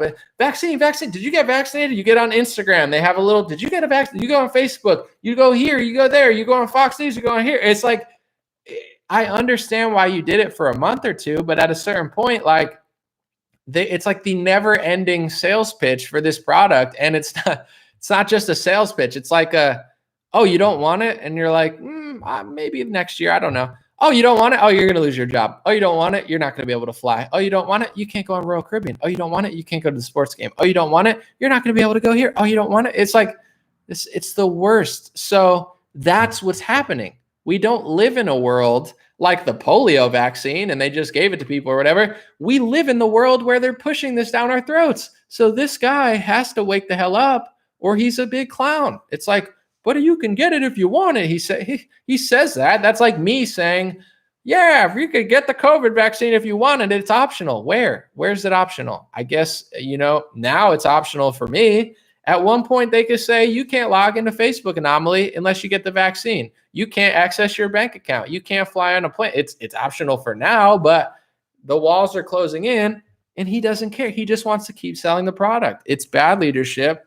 And, I feel grateful to be in a position to tell the truth. I don't care. I don't care what people think anymore. I've already been harassed and annoyed, and I would say it goes both ways. I could be a little rude and annoying sometimes too, so I don't take it very personally. That's just how I feel, and I care about America. I care about myself and my family, and in general, I don't care that much about how mad people get because in a year, no one's going to care how mad you are if all this implements itself. My opinion or my feelings aren't going to matter, and neither are yours. What's going to matter is, are we going to open our country back up fully and do normal life like they're even doing in Scandinavia now? Or are we going to have to reminisce on the times where we had freedom and turn into like a police state hellhole? We have to get over it. And part of it is mentally. And part of the mental pushback is not playing into their narrative all the time and pushing back against the narrative. I've gotten an NPR article written about me. I've gotten mean messages from people on both sides. I've gotten people that I didn't want to tweet about me. But in general, people really haven't bothered me when I say about health, mental health, physical health, spiritual health, mostly mental and physical health, because spiritual people will be like, oh, I don't believe in it. It's like, whatever, mental health, spiritual health. The lockdowns made people less mentally healthy. The lockdowns made people less physically healthy. You can't be healthy if you don't have good mental and physical health. The lockdowns made us less healthy. Okay. All these mandates are stressing people out and making people afraid and bugging people out. This is all having such a negative impact. But that's a narrative that I made for myself and millions of people have made. I didn't invent it. It's like the most basic, common sense, obvious thing that everyone knows. But I've consistently said it since March, and very few people in the GOP have said it. And it works because it's true and it's not controversial and it doesn't sound like a tinfoil hat and it's not really easy to disagree with because it's completely obvious. And I've said this a million times and I've had almost no blowback from conservatives or liberals on this talking point. They really can't put me in a box like they want to because I won't go in that box. So this is the type of leadership that we can have and we should have. But if we don't have, we got to be that leadership and create our own narrative. And before I end, I'm going to read some questions. The Republican Party and a lot of influencers that I follow, some of them are fantastic and I love them and I comment on their stuff. But a lot of people, I think the generic, general thing that I see in right-wing politics is reactiveness. Like, we're going to just keep reacting to what the left does. They're going to do something crazy, right? We're going to react to it. I get it because I'm reading certain things too. But working in there while you're reacting or while you're having an opinion, it's like try to figure out how to build your own narrative where you're not just on the defense all the time, and I think that was a big mistake. I don't know if it was purposeful, but the first 2 or 3 years of the Trump administration, everybody was on the defense from the Russia collusion. It's like there was not that much going on because everybody's like, there's a way to defend yourself and there's a way to flip it, but we have to start figuring out how to not just defend ourselves from the mandates, but create a narrative that is so powerful that people start getting it. Where it's like, because more and more people, don't let them trick you into thinking, oh, it's us versus them or this versus this. I have friends that are liberal. I know multiple people who got the vaccine and they're starting to get nervous because they're going to try to mandate it for their children and they don't want their children mandated. Not everybody's like a psychotic Rachel Maddow viewer. You know what I'm saying? Like most liberals or whatever, like they're just like, this is kind of crazy. I have multiple family members who got vaccinated who never bothered me, not once told me, you got to get it, you're making us uncomfortable. God is great. I'm very grateful for a good family. But out of my whole family who got vaccinated, never once did they threaten to not see me or anything, where it's like, I know one of my family, they don't want to get the booster shot. So the numbers on our side is going to be greater and greater and greater because the crazier this stuff gets, the harder it gets to ignore and the more obvious it gets. And let's be honest, if you're this type of person that doesn't fear and you go out and you smile and you want to do your thing, you're having much more fun. It's unsustainable to wear a mask for 8 hours a day. It's depressing. You don't see other people's face. You don't have a personality. It's submissive. It's not fun. So it's like, the light is on our side and these people are either going to wear themselves down and figure it out, or they're just going to be ineffective, like, peasants the rest of their life. And at that point, it's like they're choosing to do that. So don't feel like the numbers are so against you or like it's this or it's like Biden versus Trump or like, Afghanistan versus the border. Like, yeah, there's crazy crap going on at the border. I just did an interview, but most people are going to come around, but they do need to hear something that makes sense to them. And that's, I can't do everything. And in general, there's going to be people who don't want to hear what I'm saying, which is totally understandable and fine. But one of the ways that I've been able to be effective over the last couple of years is by not acting like the generic Republican or conservative, because I was never that. But in general, it's like if you make an attempt, like when I made a video why Trump is not that bad, probably one of the bigger videos I've ever done in like at that time, because I wasn't just saying he's the greatest thing ever and everybody and I voted for. I was like, no, I actually didn't vote for him, but also he's not nearly as bad as they're saying, and here's why. That got through to millions of Democrats because I wasn't so, aggressive. And this is something that I could think even when I'm talking about Trump, because sometimes I get aggressive and people who like Trump don't want to hear that shit either. So they're like, man, Anomaly's yelling at me. He's not yelling at that. So it's not, I take accountability for that because sometimes my own stuff when it comes to Trump, I go harder at conservatives sometimes because I think they're tougher people. And no offense, but I think liberals are soft. So I can't really, I have to water it down even more because liberals just, they tend to be a little bit more snowflakey. I go harder on conservatives because I think, come on, you guys are stronger than this. We can do better. But in general, it's not really effective. So to get through to liberals on this topic, there's a way to do it. And the NBA is a good start. The NBA is not conservative. Some of them are. Jonathan Isaac probably is. But in general, most of them, they just don't want to get the shot. They probably think in their heads, like, we don't trust the medical industry. We don't trust America. And, they're trying to make Black people take a shot, and we don't want to do it. And I'm glad that they're doing that. But in general, it's such a good opportunity to reach across the aisle and get people on our side. But we have to get out of this, like, this little matrix that they got us in, talking about topics that people don't care about. This is the best way to create more support for yourself. Like, for instance, I bet you Rand Paul, without even trying to, got more support from Black people without even using the word Black, because he just stood up for the NBA players and talked about natural immunity. Like that type of rhetoric. It's like Tucker Carlson, he stood up for Nicki Minaj and then she retweeted his thing. You don't have to pander super hard. It's just like, this is what people care about now. They don't care about how great Donald Trump is for selling the vaccine. They want a leader that's going to be like, yo, I want to go back to normal. You could go to sports games. We're not, that to me, you want to get Black America on your side. Say, hey, I'm Donald Trump and I'm not going to force a needle into your arm. Joe Biden's going to force a needle into your arm. He's a bad guy. I'm going to let you do your thing. You can go here. You can go here. Go to the grocery store. Go to the restaurant.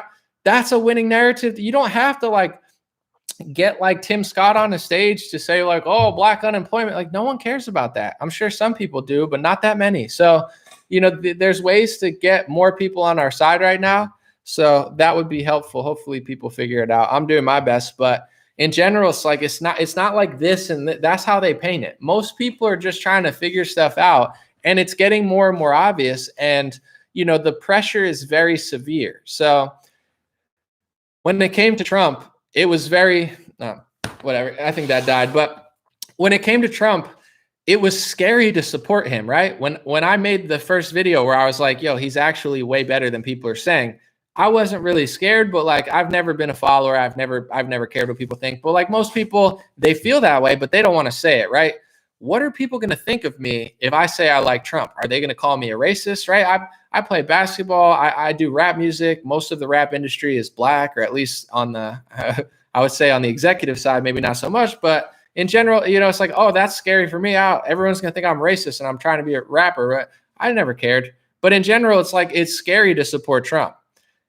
It's scary to go against the medical tyranny agenda, because now they're like, you're like them, or you're killing this person, or you're a conspiracy theorist. So they have all these ways of making people so scared. So many people, I think they suppress themselves because they just want to get along, right? They just want to get by. And I don't want to seem like a racist. I don't want to seem like a conspiracy theorist, but their world is shrinking, right?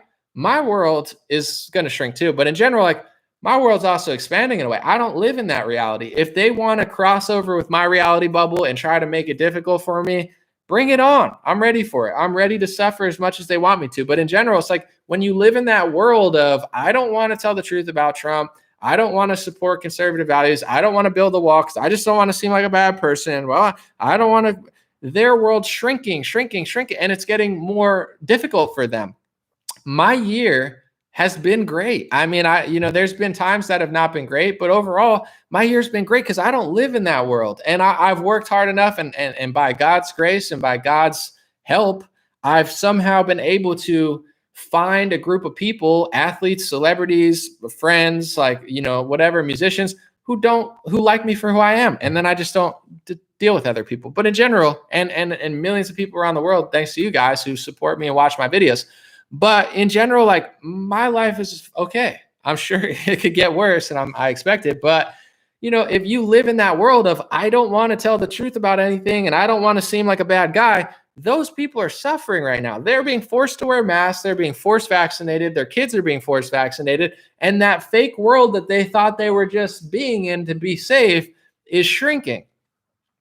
In a way, that could be a good thing. It's not nice, but it's like, you got to get out of that fake world. So hopefully, we could reach out to our friends and family members, and hopefully they could join our reality, in the sense of like, that reality is going to get very dark. If you live in Los Angeles and, you want to be an actor, and, they have a vaccine card and you don't want to your life's going to get very tough. If you live in Seattle or New York City or Philadelphia or DC, and you're not a full-blown like left-wing medical psychopath, your life's going to get very difficult. And when their life gets very difficult, they're going to be looking for help. So hopefully, we could throw these people a rope and just be like, yo, it's okay, but you gotta wake up to what's really happening. Because I'm thinking one of the blessings of the Trump administration, and one of the biggest blessings that I think he did and that he deserves full credit for, to be nice to him,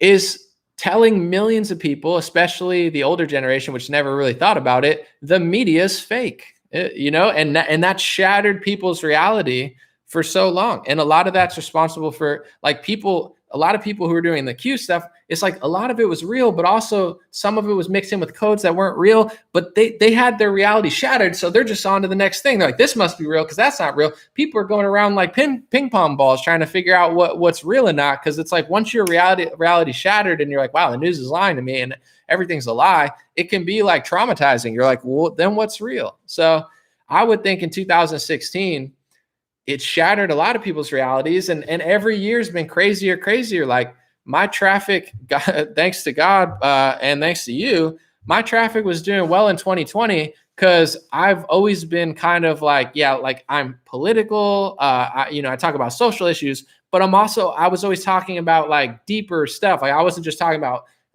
and then once March happened, people were like, wait, this is crazy. Like I remember him talking about this. So people that seem crazy, all of a sudden it became like more, I don't know. People were like, I don't know, like a lockdown is pretty crazy. So I'm sure people like David Icke and Alex Jones, I'm sure their traffic spiked in March because they're talking about this shit for 10 years. And then it happens and it's like, well, now I want to see what they're saying. So I don't put myself in the same category, but in general, it's like people are going to start looking elsewhere as their reality gets shattered. So I think in 2016, Trump really helped that, right? Just tell people the media is fake, both sides are lying to you.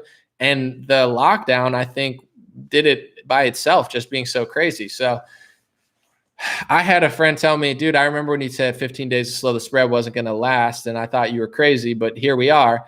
And that world is starting to collapse. So I hope that we can build more people, but we have to. And I know a lot of people I see people saying Trump 2024. I hope he comes around. He's done a lot for the country, but also right now he's just kind of being a dick. And he's such a big person that's like not doing what's proper. I would rather DeSantis or Rand Paul. I think Rand Paul and DeSantis, they understand how to defeat COVID world. If you want to get America back, if you want to get your freedom back, it's not just policy. Yes, it is a big thing, but it's the mindset. If enough people, like in Sweden, they never locked down. So the mindset of people in Sweden was never what it was in America, and it had nothing to do with their left-wing politics. It's because they never locked down. They all kind of stayed open. They didn't force people to wear masks all the time. So now they're more free because it's like no one got to that point. It's not just policy. We have to mentally get people out of this whole matrix that they've been caught in since March 2020. So Rand Paul, outside of even his policy or DeSantis or whatever you think about him, their rhetoric and their leadership is doing a better job to break people out of this mind control matrix. Rand Paul and DeSantis, even Candace Owens. I mean, to be honest, every conservative page I follow a lot. Typical liberal, DC Drano. I like Drano a lot. Great guy. Like everybody gets it. The only one who doesn't get it is Donald Trump. It's like all his supporters understand everything I'm talking about completely. And I like a lot of them. It's only the guy that everybody's putting above that doesn't get it. So I'm not voting for Trump in the primaries. It's just not happening unless he completely comes around, because it's deeper than if he becomes the main guy and he keeps doing what he's doing, he's going to ensure that we're never going to be free again. We have to break enough people out of this matrix. Rand Paul, I would say, is the number one at doing it. Ron DeSantis is doing a good job. Thomas Massey is doing a great job. He's just not that popular. These are the people who are doing it. even Marjorie Taylor Greene. She's a little crazy, but to me, Trump's not even a top 10 competitor right now. I mean, he's number one in people's hearts and he'll probably win, but I'm just saying how to get our country back. He did a lot in 2016, 2017, 2018, 2019. He flopped in 2020, and he's like a person, if you put him in the game, he's going to blow it for us. And I'm not trying to be mean to the guy, but it's like, if people want that, our country's going to suffer. He's not doing what it takes to reverse the COVID matrix. In 2016, he changed the world. It went from normal world to Donald Trump world. He took over the world. Seriously, like outside of even just him winning, he was everything, right? If you were either a Trump lover or a Trump hater. Are you a Trump supporter?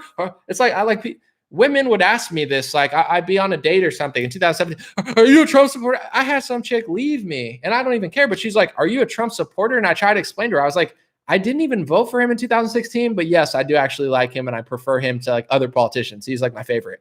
She got up and left. It was like, I can't hang out with you again because you're a Trump supporter. I'm like, I'm not a Trump supporter. I just think he's better than everyone because he is better than everyone. Like, idiot. But anyway, it's like Trump took over the world. The world became the matrix of Donald Trump. You either love him or you hate him. You talk about him. If you don't talk about him, you're not going to be on television. Jimmy Fallon, start talking about him. Stephen Colbert, talk about him. Defend him, hate him. That Trump was the world. He took over. And to be honest, it was pretty cool for a while. He was killing it. He was doing so much stuff, and like he was talking shit to Rosie O'Donnell. I mean, I like that movie with Tom Hanks and Rosie O'Donnell. What's it called? The Field of Dreams or whatever, the one with Madonna. It's a good movie, but I could also deal with, Trump making fun of her. I was enjoying it quite thoroughly. I liked him making fun of Jeb Bush. It was a fun time. And then COVID world changed the world. Once COVID happened, the matrix became Donald Trump world into COVID world. And it sucks because that's not good for any president. I mean, it was definitely the biggest trap ever of like, now it's about this. But since that's happened, A League of Their Own. Yeah, exactly. It's a good movie. But anyway, now that it's COVID world, if you want to flip it back into Trump world or flip it back into like American freedom world, that you got to understand the world you're living in and push it back. Right now, Trump is fueling COVID world. He's so into himself that he's not understanding what it takes for him to even be successful. If he was 2016 Trump, I would be like, let's get that guy back into office. But it's like, he's going to screw everybody over at this rate. And I'm not trying to be mean, but it's like January 6th. January 6th was a joke of an event. I'm sorry, but so many of his supporters were thinking that Mike Pence was going to overturn the election, and it was never going to happen. And also, you had people thinking, like most people who went there, like, man, this is, and then like everyone got set up. And it's like, he doesn't even seem to care that he set everybody up for failure. So it's like what you want to do versus what you're doing are two different things. So to defeat COVID world, he has to stop being a salesman for the product that they're using to take away all our stuff. He has to stop. If he doesn't, he's just not effective anymore. So, I mean, Ron DeSantis or Rand Paul, these people get COVID world and they understand how to push back against it. Donald Trump doesn't get it, or he's like playing stupid. It's like Donald Jr. gets it. Don Jr., I would vote for Don Jr. over Trump. And people are like, well, I don't like Don Jr. I'm like, listen, I'm not saying you have to like it. I'm just saying as far as who's breaking the matrix of COVID world to put it back into like freedom world, I would vote for Don Jr. before Don Trump. Don Sr. is like a clown to me now. And I'm not even trying to be rude, but his leadership is like it's embarrassing for me too. And I think it's embarrassing for his supporters. Like there's a reason he got booed in Alabama. Alabama likes Donald Trump, but it's embarrassing when your quarterback or your leader is like a clown. It's like, boo, they booed him, rightfully so. It's embarrassing for us, People look at us like, oh, aren't you that guy who likes Trump? It's like, yeah, I made a song called I Like Trump, but I'm not a clown. I'm not just going to walk in one direction if it turns out to be the right way. I'm a loyal person, but you got to also be loyal to me. If you start working with Bill Gates and Pfizer more than the American people, yeah, I'm not on board. I'm not on the Trump train. If the Trump train is the Pfizer train now, I'm not interested in shilling for Pfizer. I would never sell their products like Donald Trump was. Never. Even as somebody who's in comparison to Donald Trump broke, I would say I'm doing well, but like not like Donald Trump well. I would if they said anomaly, even not with the vaccine. Hey, we're going to pay you money to sell a Pfizer product, dude. I would never do it. I'm not a sellout. I would never. I'm not a pharmacy salesman. So the fact that my leader is selling pharmacy products every time he gets on television, it's embarrassing. It's embarrassing for me. It's embarrassing for Alabama. It's embarrassing for his biggest supporters, and it's embarrassing for 99% of the influencer base of all the people that I follow. No one agrees with him. I'm just the only one who will say it. I don't know why. There's other people that are coming around. I'm reading the comments now. Everybody's starting to get it, but it's like I was early on this because I don't know. I'm not a follower. I don't know. It was once I saw it, I'm like, that's what I do. I talk about what I see. I can't suppress myself. I could try, but thank you, Thermonomics. I appreciate it. But, we'll see what happens. But, to each their own. We have to get mentally through this, and figure out a narrative. And to be honest, I think the NBA players, Draymond Green, Jonathan, they're doing more than Donald Trump and Sarah Huckabee Sanders. Sarah Huckabee Sanders and Trump, they're doing more for Pfizer than they're doing for me. They're not helping me. They're helping Pfizer. These NBA players, it's bigger than people realize. Yeah, they're NBA players. You might not like them, but like they're in a position of power in a $1 billion corporation that they are pretty much the moneymakers for. And they're saying no, and they're not budging. It's honorable. It's worth watching, and they're doing more to flip the perception. If you go on all these sports pages, most people agree with them. We're in the majority, folks. Don't let them make you think you're in the minority. They have this game with the media. They know how to make it seem like everyone's on their side. No one likes them. If you go to a Joe Biden video, it's got more downvotes than upvotes. That never happens to me.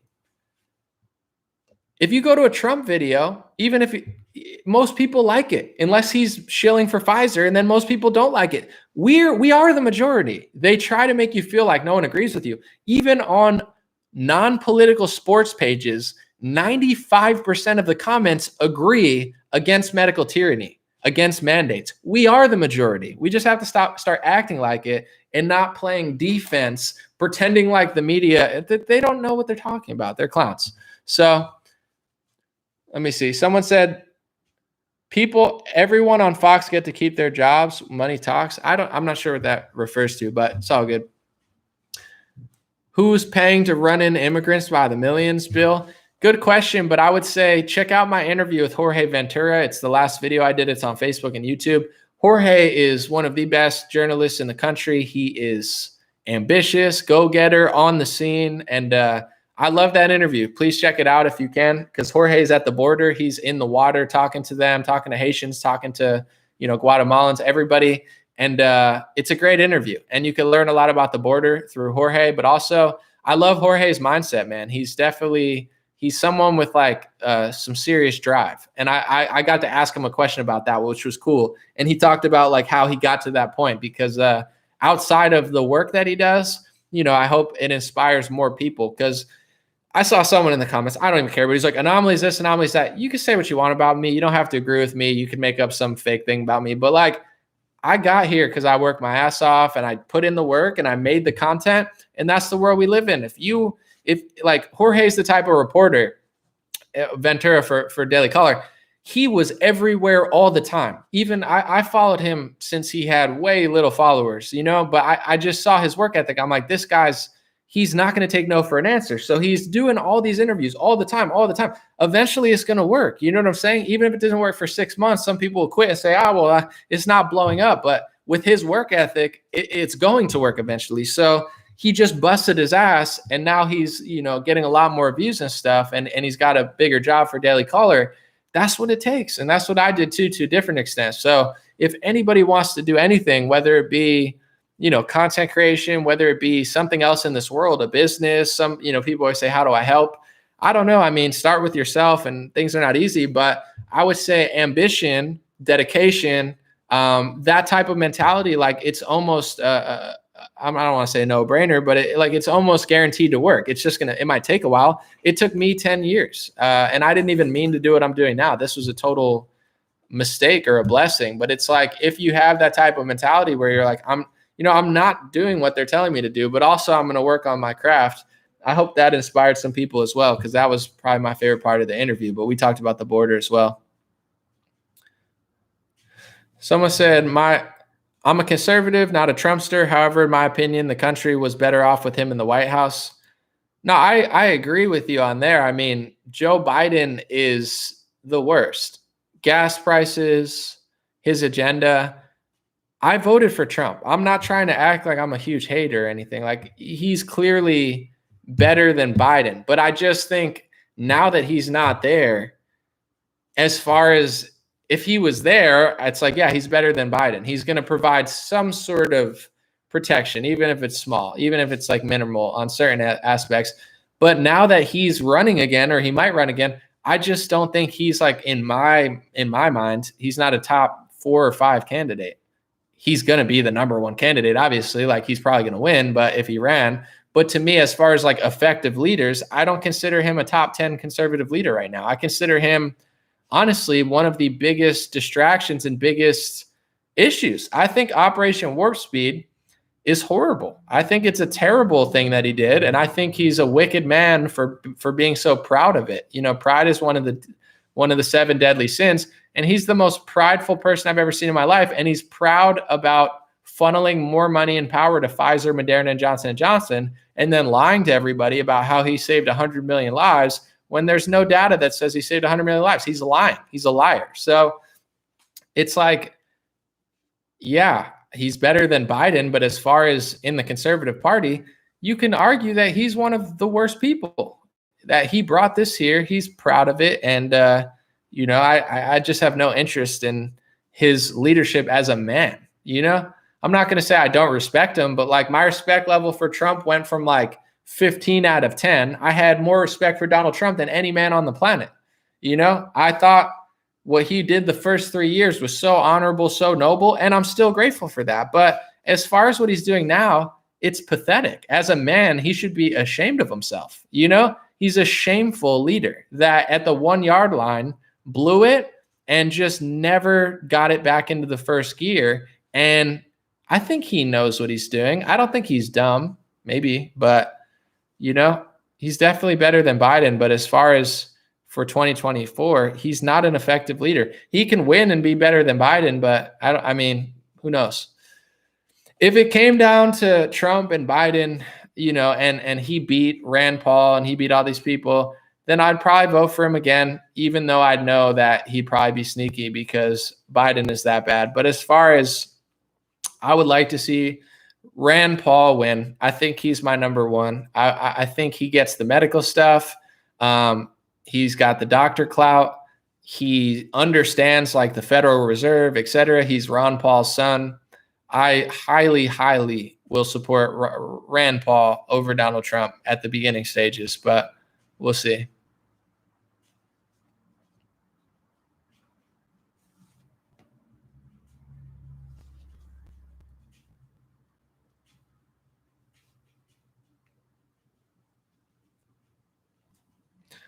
William said, can elections ever be fair again?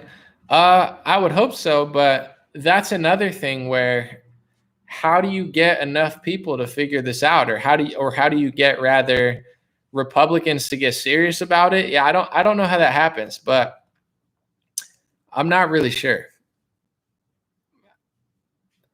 Thermonomics said being better than Biden is a really sad bar. That's the game they're playing, though. That's how they're able to finesse it, right?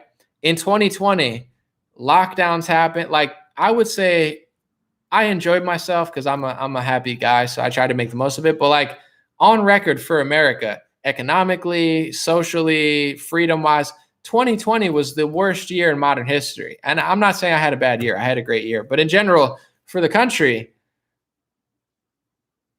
Trump did more damage than any previous president And before that, he was so great. But anyway, now Joe Biden comes in, and Joe Biden is the biggest joke of a character ever. He's got to be the worst president ever, Joe Biden. So that's how they operate. Well, he's better than Biden. It's like, well, what does it mean to be better than Biden? Biden is like taking a dump on the side of the road and letting it sit there for 2 months and then like scooping it up and making cereal out of it. It's like, yeah, Joe Biden's disgusting. And Trump's better than Biden. So I guess that would mean strategically I would vote for Trump over Biden because he's better. But like, yeah, that's not a big bar. You know, that's how it's called the Overton window. Now it's this game of like, well, who did what to Afghanistan? It's like, yeah, Joe Biden's, but why did and this is my question that is probably getting annoying to people, but why did the Republicans, besides Thomas Massey, who now follows me, God bless him, why did every single Republican sign off on the CARES Act? Why did almost every single Republican governor lock the country down? Why did every single Republican governor, except for one, extend their lockdown past Easter? Why did Donald Trump tell Brian Kemp that he should have stayed locked down longer? Why did Donald Trump sell the vaccine? Why did Republicans and Democrats print more money in 2020 than any other country? Why did they implement Andrew Yang and Alexandria Ocasio-Cortez's universal basic income policy under the guise of COVID funding? That's my big question. So yeah, Trump is better than Biden, but the part that nobody, and this is why people don't know it, because I follow all these conservative accounts, nobody talks about it but me. Maybe a couple other accounts, maybe like some libertarians and stuff, but even Styx Hexenhammer, the libertarian, never talks about this and got mad when I talked about it. Republicans printed more money in 2020 than any president ever. They all caved on our liberties. They all allowed this to happen on their watch, and they put up virtually no resistance to it until 3 months later. But after 3 months, it's too late. It's too late to put up resistance after you've already normalized tyranny. Donald Trump was all thumbs up to Governor Murphy, Governor Cuomo, and Governor Newsom when they took the executive power. And then 2 months later, he's complaining about Whitmer on Twitter. Cool, I appreciate it, but the real opposition needed to be in those first 30 days. Donald Trump was all smiles when he handed over the keys to the castle and didn't say a thing about it until it was too late. So yes, Joe Biden's bad. Yes, Donald Trump's better than Joe Biden. But the question that no Republicans and no conservatives are talking about besides me or a few others is, why did the Republicans go full socialist and full communist when they had power? Why did they brag about it? Why did Tim Scott do a speech and brag about the CARES Act, which was the most egregious bill? They should be apologizing for what they did last year, but they're never going to apologize, except for DeSantis, who did apologize to his credit. They're never, because Trump's ego is through the roof. He can never tell you that he blew it for you, because that would make him admit that he blew it. And he's not that type of person. So he'll lie to the grave about how he saved 100 million lives. He'll lie for the rest of his life about how Operation Warp Speed is a huge success when it's not. He's a liar. He's lying to protect his own legacy at the expense of the entire country and his own supporters. That's not a good leader. That's a selfish deceiver. But if people want to think that that's some sort of high bar because he's better than Joe Biden, then, our country deserves what's coming. So it's up to us. They catch us in these little mind matrices where it's like, well, you're either this or this. And then they move the bar so low, no one even notices. So if I say something, oh, I'm a bad person. Oh, that must be a Democrat talking point. It's not a Democrat talking point. The Republicans became the Democrats in 2020 and nobody noticed. And none of these Republican pages I follow, none of them will talk about it. None of them will post about it. If Joe Biden prints $6 trillion, everyone's like, Joe Biden's printing $6 trillion. If Donald Trump, Pelosi, and McConnell go in a closed door and they print $6 trillion, nobody wants to talk about it because Donald Trump. That's party politics, folks. That's to me the big story that people need to catch on to. Claudia said, I feel the exact same way, so I'm glad to hear you say it. And I've said it a few times recently, but I'll say it real quick and then I'll read some more comments.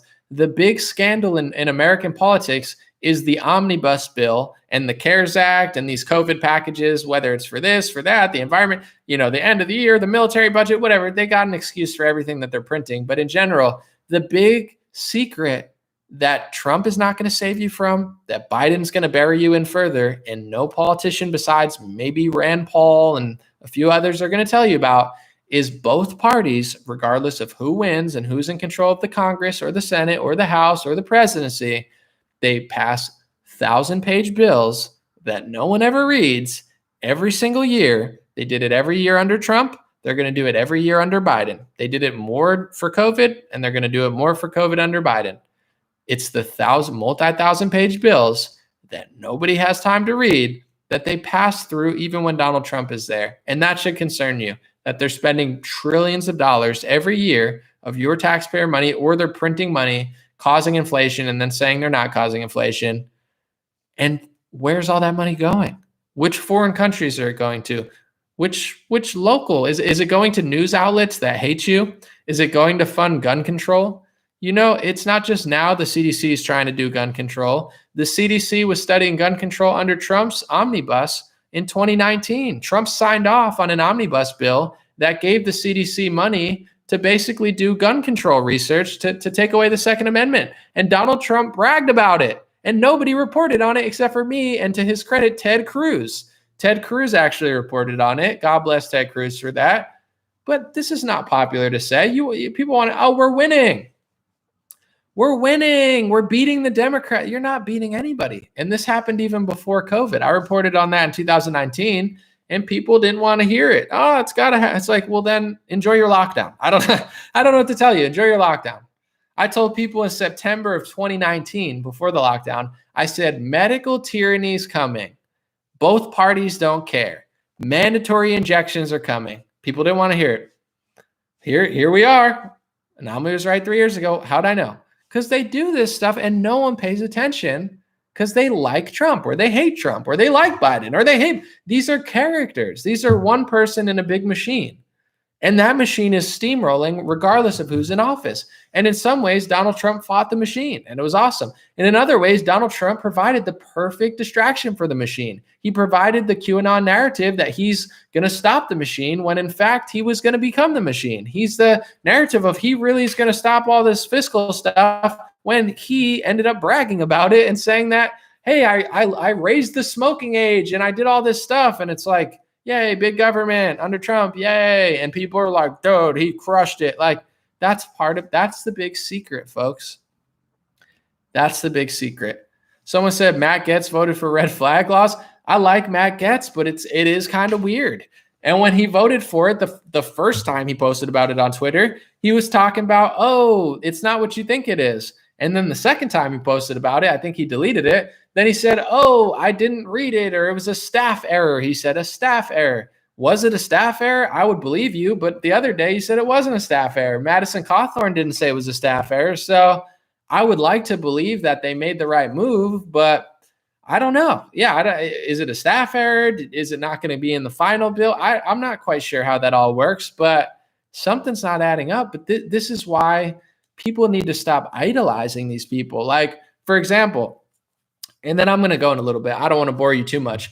I'm a news analyst, right? I'm also a part-time comedian. I can be funny. I'm also a part-time hip-hop artist. I can make music. But in general, people like me. Yes, I can be funny. I'm sure some people like the way I look. Some people think I look stupid. But in general, most people like me because of my news analysis. It's not my stupid hair, my face. Maybe that's a pro or a con to you. It's the news analysis. If my analysis starts sucking, you're not supposed to pretend that it's good, right? I think I'm the type of person, I make a big video, I got 100 big videos. That's why I'm so consistent. That's why I've gotten so big, because I have a great work ethic and I try to outperform myself every time. If I start sucking, it's not your job to like me as a person. If I suck, I suck. You should tell me I suck. Anomaly, your shit was good 5 months ago. Your shit sucks now. Your quality's bad. Your arguments are bad. You're not doing big videos like you used to do or whatever. That's my job as a news analyst. So if I'm not doing my job, you should tell me.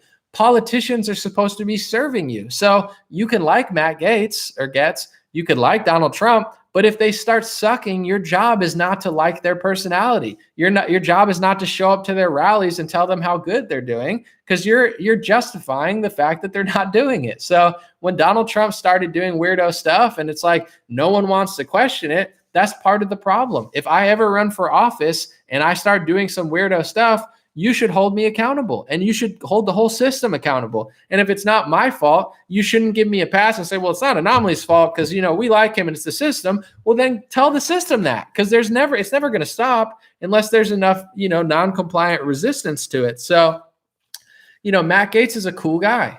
Donald Trump is a cool guy. But if they start doing weirdo stuff like red flag laws, my job is not to be like, oh, Matt Gaetz, I was like, why are you doing that?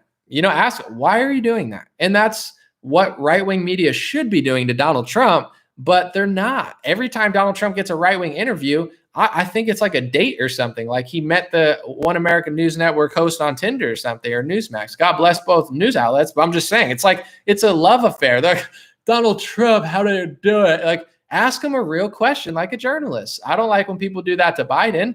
You don't have to hate him. Ask him about Operation Warp Speed. Ask him about, Bill Gates said that you gave him a science advisor position. Is that true? Did you work with Bill Gates? Why'd you put Fauci on television all the time? Trump got asked about the Wuhan funding and the gain of function research, and he didn't care. He was like, no, I did a good job. It's fine. It's like, dude, no, it's kind of weird. The gain of function research is kind of weird. He doesn't care. But no, he doesn't care. Nobody cares. So you get what I'm saying? Your job and my job is that's their job. So their job is not, they're not entertainers and jokers. It's like, if they're a joker, then just go back to The Apprentice or something. I love The Apprentice. That's all I'm saying. It's not to be mean to them, but that's their job. My job is news analysis. The only reason that I keep being successful and that things keep happening is because I keep working and I keep making good videos and good arguments. And if I don't, my shit will collapse. And I pray that people don't just pat me on the back just because they like me. It's like, no, that's not what I'm here for. I could be your friend, but no one would know who I was if I was just saying nothing. People like the substance and my accuracy. I would say that's, if I could analyze what I'm doing, the best thing that I do is accuracy. I'm one of the most, if not the most accurate news analyst on either party. There's people who post misinformation on MSNBC. There's people who just do generic things on Fox. There's pages that I follow that call themselves truthers, and they make mistakes all the time. I try not to make mistakes, not because I'm perfect, but if I'm doing news analysis, my job is to be truthful. So I take it very seriously. Why would I just lie to somebody and say I'm fighting the fake news? If you are the fake news, you are the fake news. It doesn't matter if you're Republican or Democrat. You can still be fake. You can still be wrong. But people have such big egos. I'll watch truther accounts post a lie, and if you bring it to their attention, they get upset at you. Like, oh, I follow Q. You should. It's like, dude, you're not above making a mistake, and neither is anybody. So I think if people bring to my attention, hey, that stat's wrong, I delete the video. I take it very seriously. So if I become inaccurate at it all of a sudden and I start posting misinformation, your job is not to like me because you think I'm a nice guy. Tell me that it's wrong. So that's how you got to treat Republican politicians and Democrats. People, they got both parties. Well, you hate Donald Trump. The good thing about the right wing, I think, is that now there are a few, like Rand Paul is pretty cool. DeSantis is a good speaker. Trump is super funny. The left wing, besides Tulsi Gabbard, like they're all clowns, like they are so fake. It's ridiculous. At least we have a few winners sometimes, like the left wing. I look at them and I'm like, how the hell do people, even Obama was smoother than these people. Like Obama's a smooth character, whether you like him or not. He's a smooth sailor. That's why he won. He knows how to finesse a situation. These other Democrats in 2021, it's like, how dumb do you have to be to look at these people and be like, oh, they're truth? Like Cory Booker's like, he's like, white supremacy. It's like, dude, he's not like this black leader that I look at that I'm like, oh, that guy's really spitting facts on the Breakfast Club. Like it's like we get it's like, what? Kamala Harris is like the fakest person on the planet. She's so fake. It's not even like comfortable. It's uncomfortable. It's like, how do you even do that? Like she like laughs all the time.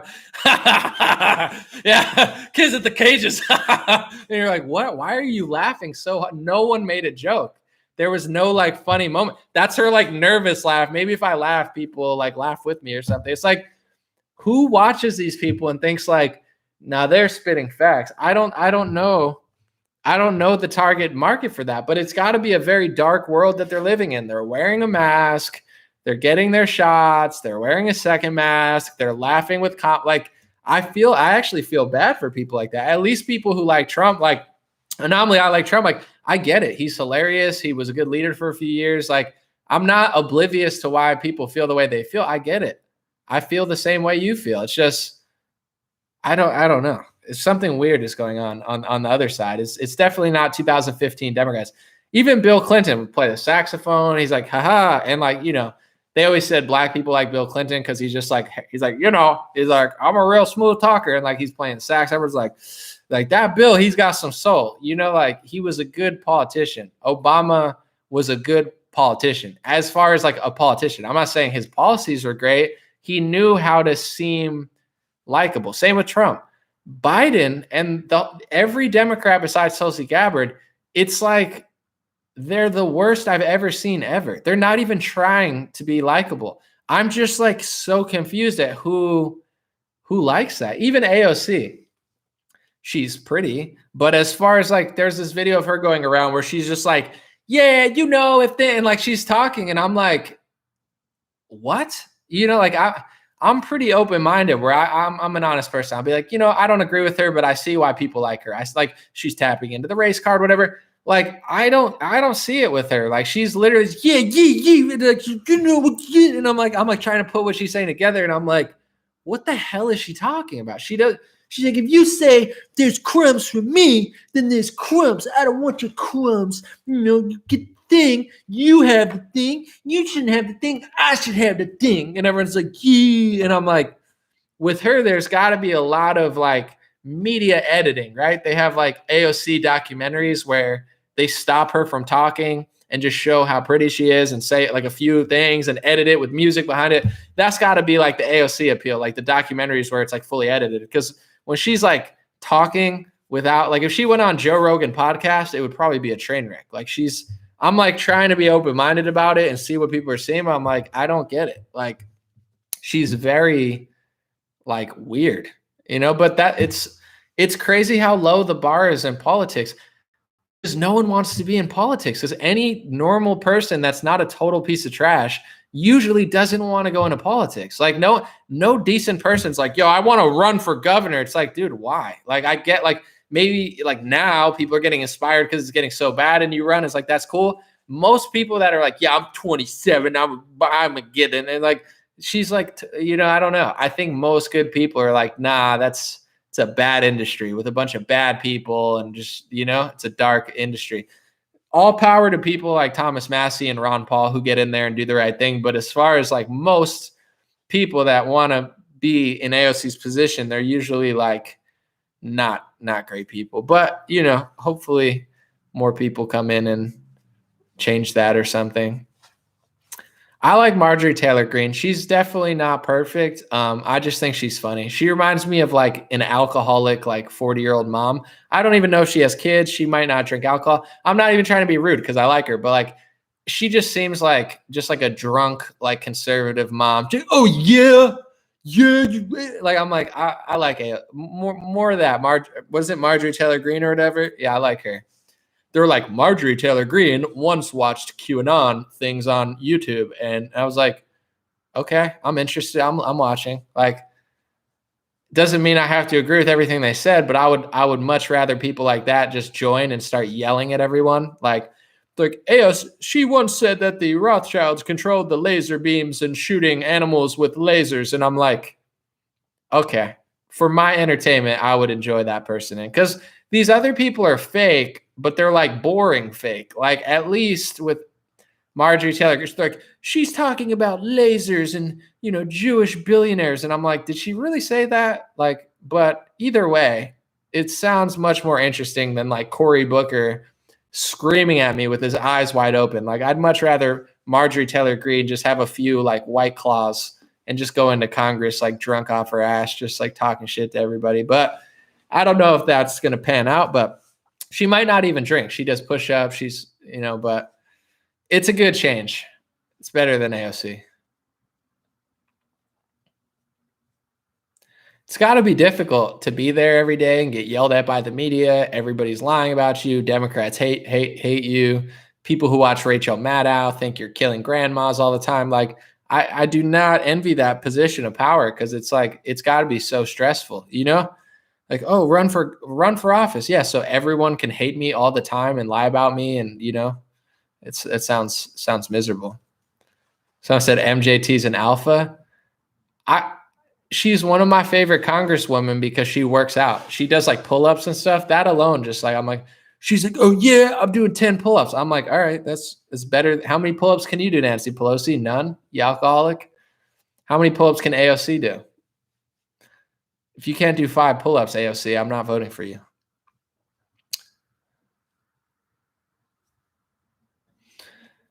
Someone said, I'm sorry, but neither Paul or DeSantis can beat the Democrats either. I think they could, but I don't know. If beating the Democrats means losing the country, then I don't care about beating them. It's like we beat the Democrats in 2018 or 2016, and then in 2020, our own party locked the country down. If beating them means Pfizer and Johnson & Johnson just swallowing up our political party, then it's like at a certain point, I'm ready to just move to the woods. But I would love to see more people tell the truth about certain things, and then maybe that could be more popular. But you might be right. Trump might be the strongest candidate, but I don't know.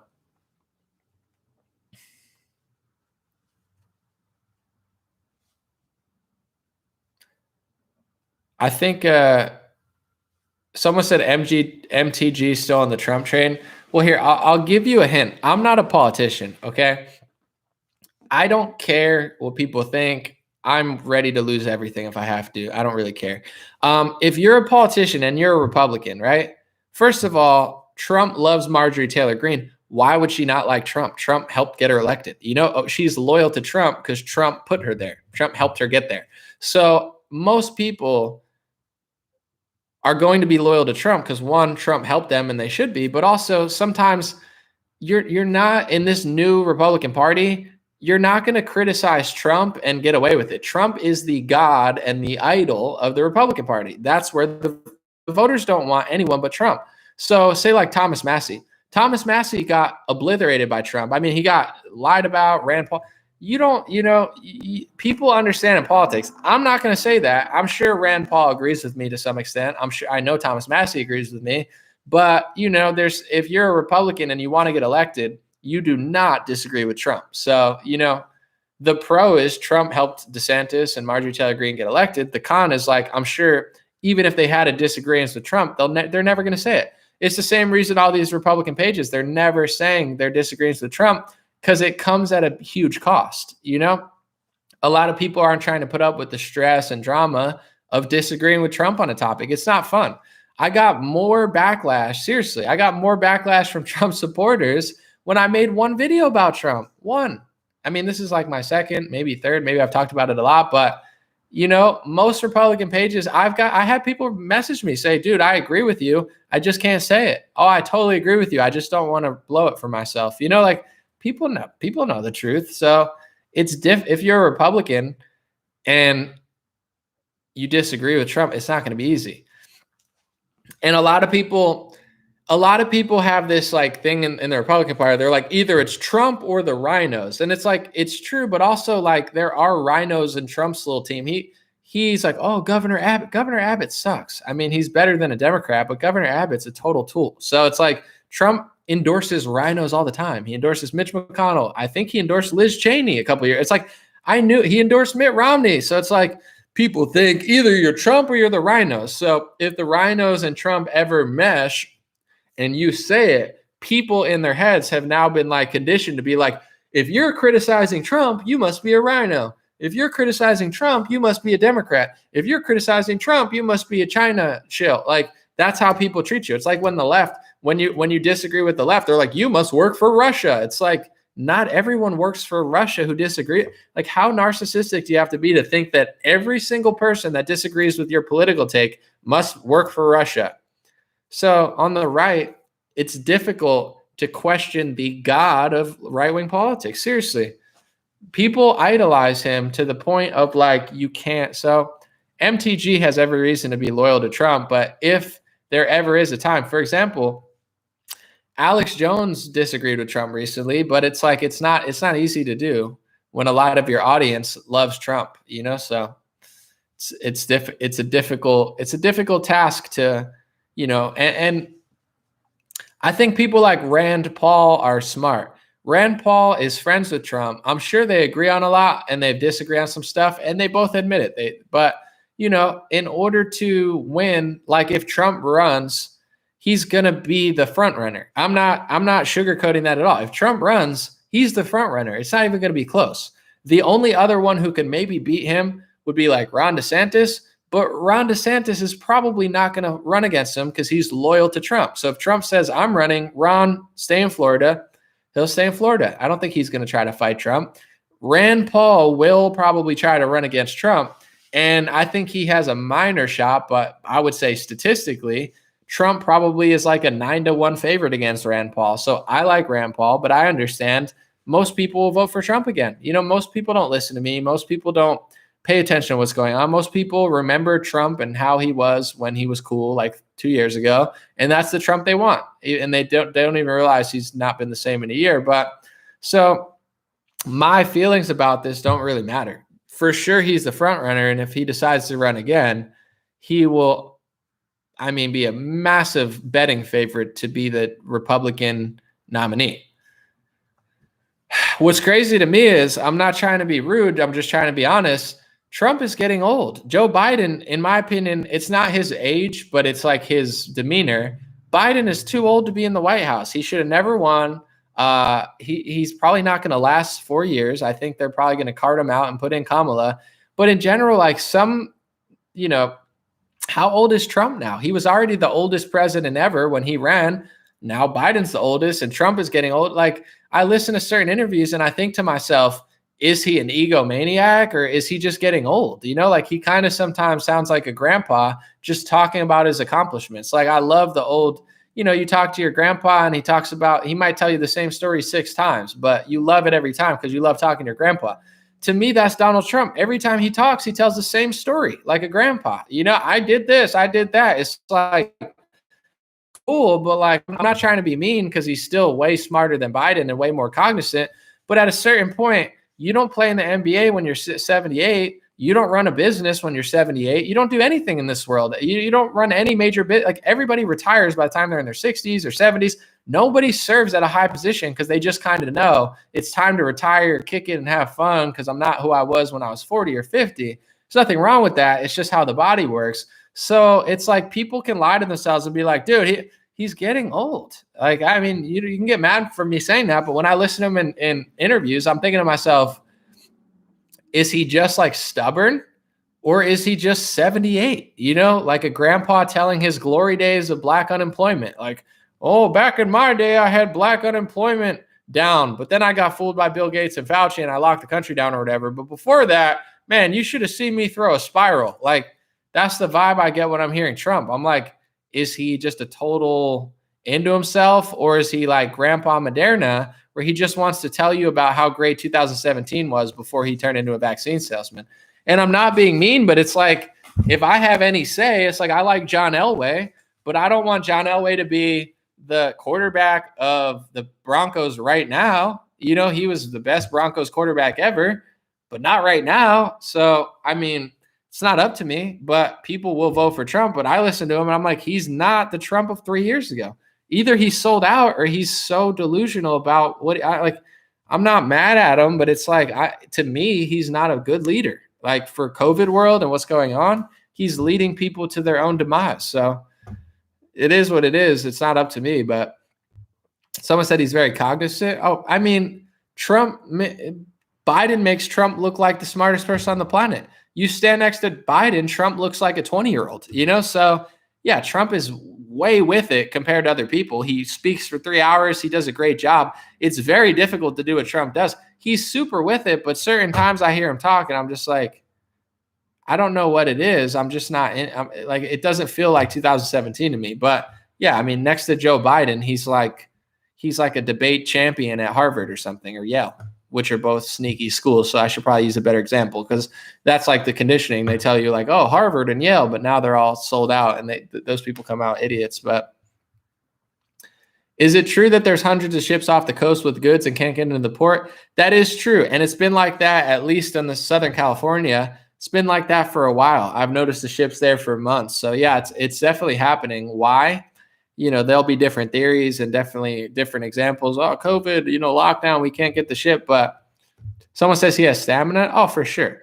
I mean, I will be lucky to be half as stamina filled as Trump when I'm that old. I'm not knocking the guy. He's killing it. But I'm just saying, it's like DeSantis is like 41. When you listen to DeSantis talk, he makes sense about COVID. I'm not trying to knock Trump's stamina, but DeSantis and Rand Paul, they're like, what about the Israel study? Let's talk about this. When Trump talks about COVID, he's just like, I did it. I did the COVID thing and I beat the Biden. I beat the Biden with the vaccine program. I saved 100 million lives, and there would have been a Spanish flu epidemic. And it's like, Grandpa Moderna, like, I'm not saying he's not with it, but like, I would much rather listen to DeSantis or Rand Paul talk about it. They actually like care or pretend to care about people in America. When Trump talks, he doesn't sound at all like he cares about anybody but himself, because he probably doesn't. But people love him so much, they don't care. They don't love themselves enough to like demand better leadership. So they're like, oh man, it's so great. It's like, no, it's not. Listen to DeSantis answer the same question. Listen to Rand Paul. Give Rand Paul, DeSantis, and Donald Trump the same question. Rand Paul will eloquently answer it. DeSantis will eloquently answer it. Donald Trump will talk himself in circles for 4. He's kind of like a movie character where he just like, they'll be like, so what do you think about this? And he tells a story. Like, people don't realize this because they like him so much, but I really listen to these interviews on Fox News, and like, they'll ask him a serious question about something that's important, and he'll talk for 4 minutes about an old story like a grandpa. He'll be like, man, in Afghanistan, I'll tell you the story of when I was going up the rails and they said I fell. I didn't fall. I walked down so many stairs. Joe Biden, he fell down the stairs like a goofball. It's funny because you're listening to Trump. Trump's hilarious. You're like, yeah, it's true. Trump was fine on the stairs. Joe Biden fell down the stairs. But then you remember what the question was about, and they didn't ask him about Joe Biden and stairs. They asked him about COVID and lockdowns, and he's not talking about it. He's talking about Joe Biden falling downstairs. People don't even realize that Trump does this. Like DeSantis, they ask him a question, he answers a question. Rand Paul, you ask him a question. Donald Trump, you ask him a question, he'll go on a 5-minute story about 6 years ago on stairs, and everybody laughs, but they don't even realize he didn't even address the question. And Joe Biden's a bigger train wreck. He says 100 million people. He doesn't even know where he is. So it's like watching two grandpas just like fight over nothing, and they're both doing social. Like, it's embarrassing, but people don't want to admit it. I'm listening to him. The one interview that I highlighted, the one time they asked him about mandates, and he goes on a 2-minute rant about how great Operation Warp Speed is, and they're like, "We know, dude," or "We don't," but like, what about, he doesn't care. He cares about talking about himself, It's like there's never like he answers questions like very rarely. Trump, what do you think about getting booed in Alabama because they don't want the vaccine? He's like, let me tell you, if I was president, they all would have got it. It's like, no, Alabama is nothing to do. Alabama isn't not getting the vaccine because you're not president. The people you told them to get the vaccine and they booed you. They booed you because they don't want it, dude. They've already been offered it 1 million times and they don't want it. It's not because you're not there. You're telling them to get it and they're still booing you. It's because you're not, like, they don't want it, dude. Get the program. He just doesn't get it. It's like listening to someone. It's like embarrassing. It's like, tell him, Don Jr., tell him to stop being so embarrassing. But whatever. All right, I'm going to take off. God bless you guys. God bless your family. God bless America. God bless the world. I appreciate you guys so much. I had fun today. Hopefully you did too. Hopefully it wasn't too bad. I'm going to leave this one up. Thank you for listening. But in general, with all this stuff going on, this is my last, I don't like to give people life advice or anything, but stay strong, stay positive, you know what I'm saying? Stay optimistic and just analyze the situation, whether it's your job, your kids, etc. It's all really happening. This is all I could tell you. It's like, there's no sense in acting like this isn't happening, right? Acting shocked. Oh my God, I can't believe that California did that to the schools. Like, it's not shocking. What would be shocking is if Gavin Newsom didn't do that. If Gavin Newsom came out and said, I don't agree with mandates, that's crazy. What? He doesn't agree with mandates? What's not crazy is like, this is all going to happen. So now that we know this, we all have to just do what we have to do. If you have a job, if your kids are in school, don't be surprised. It's all coming. The Republican Party, most of them don't care. Trump certainly doesn't care. DeSantis cares a little bit or a lot of it and is trying. Some of them care, but for the most part, a lot of this has been planted in a way where they're not even going to be able to do anything. And now it's just time to act accordingly, not to be scared, not to be afraid, not to be surprised. What's going to happen. And in my perspective, the only way you could beat this is in your own personal life. Like, my life is not the life of somebody in Seattle. My life is not the life of somebody in Dallas. I'm responsible for my life. And then once all of us choose our own paths, what makes a community great? It's you have enough people who take care of themselves and their family and their house. And when enough people do that, it makes a great community because you're doing your part, they're doing your part, your neighbor, and that makes a great community. So it all starts with ourselves. That's all you can do. That's all you really have control over. Start there, take care of business, whatever you got to do. I wish you good luck anyway, but when enough people do that, we will see results. But that's the only way. Doing what Trump says and just getting it because he tells you to get it, that's not going to help. And that's not to say I don't want people to get it if they want to get it or they feel they're in an age bracket or something. I'm just saying, as far with the mandates and stuff, it's like that's certainly not going to push these back. It's only going to push them further. So the only way that's, is really going to impact it is when, just watch what the NBA does. They have a couple hundred players in the league. 50 to 60 of them are saying no. Even the ones like Draymond Green, I believe, and LeBron James, the ones that did get the vaccine, they still got their back. They're like, I got it, but at the same time, I'm not going to force it. They're not selling it. You get what I'm saying? Listen to Donald Trump. He sells it every time for 10 minutes. Listen to Draymond Green and LeBron James. They're not selling it. They said, isn't it your job to tell other people? And LeBron says, I don't think it's my job to tell other people. I think it's my job to do myself. And if they don't want to do it with their family, that's their choice as well. They're not running around the television. So that's kind of a blueprint of how to beat it at any corporation, at any state, and on a country level.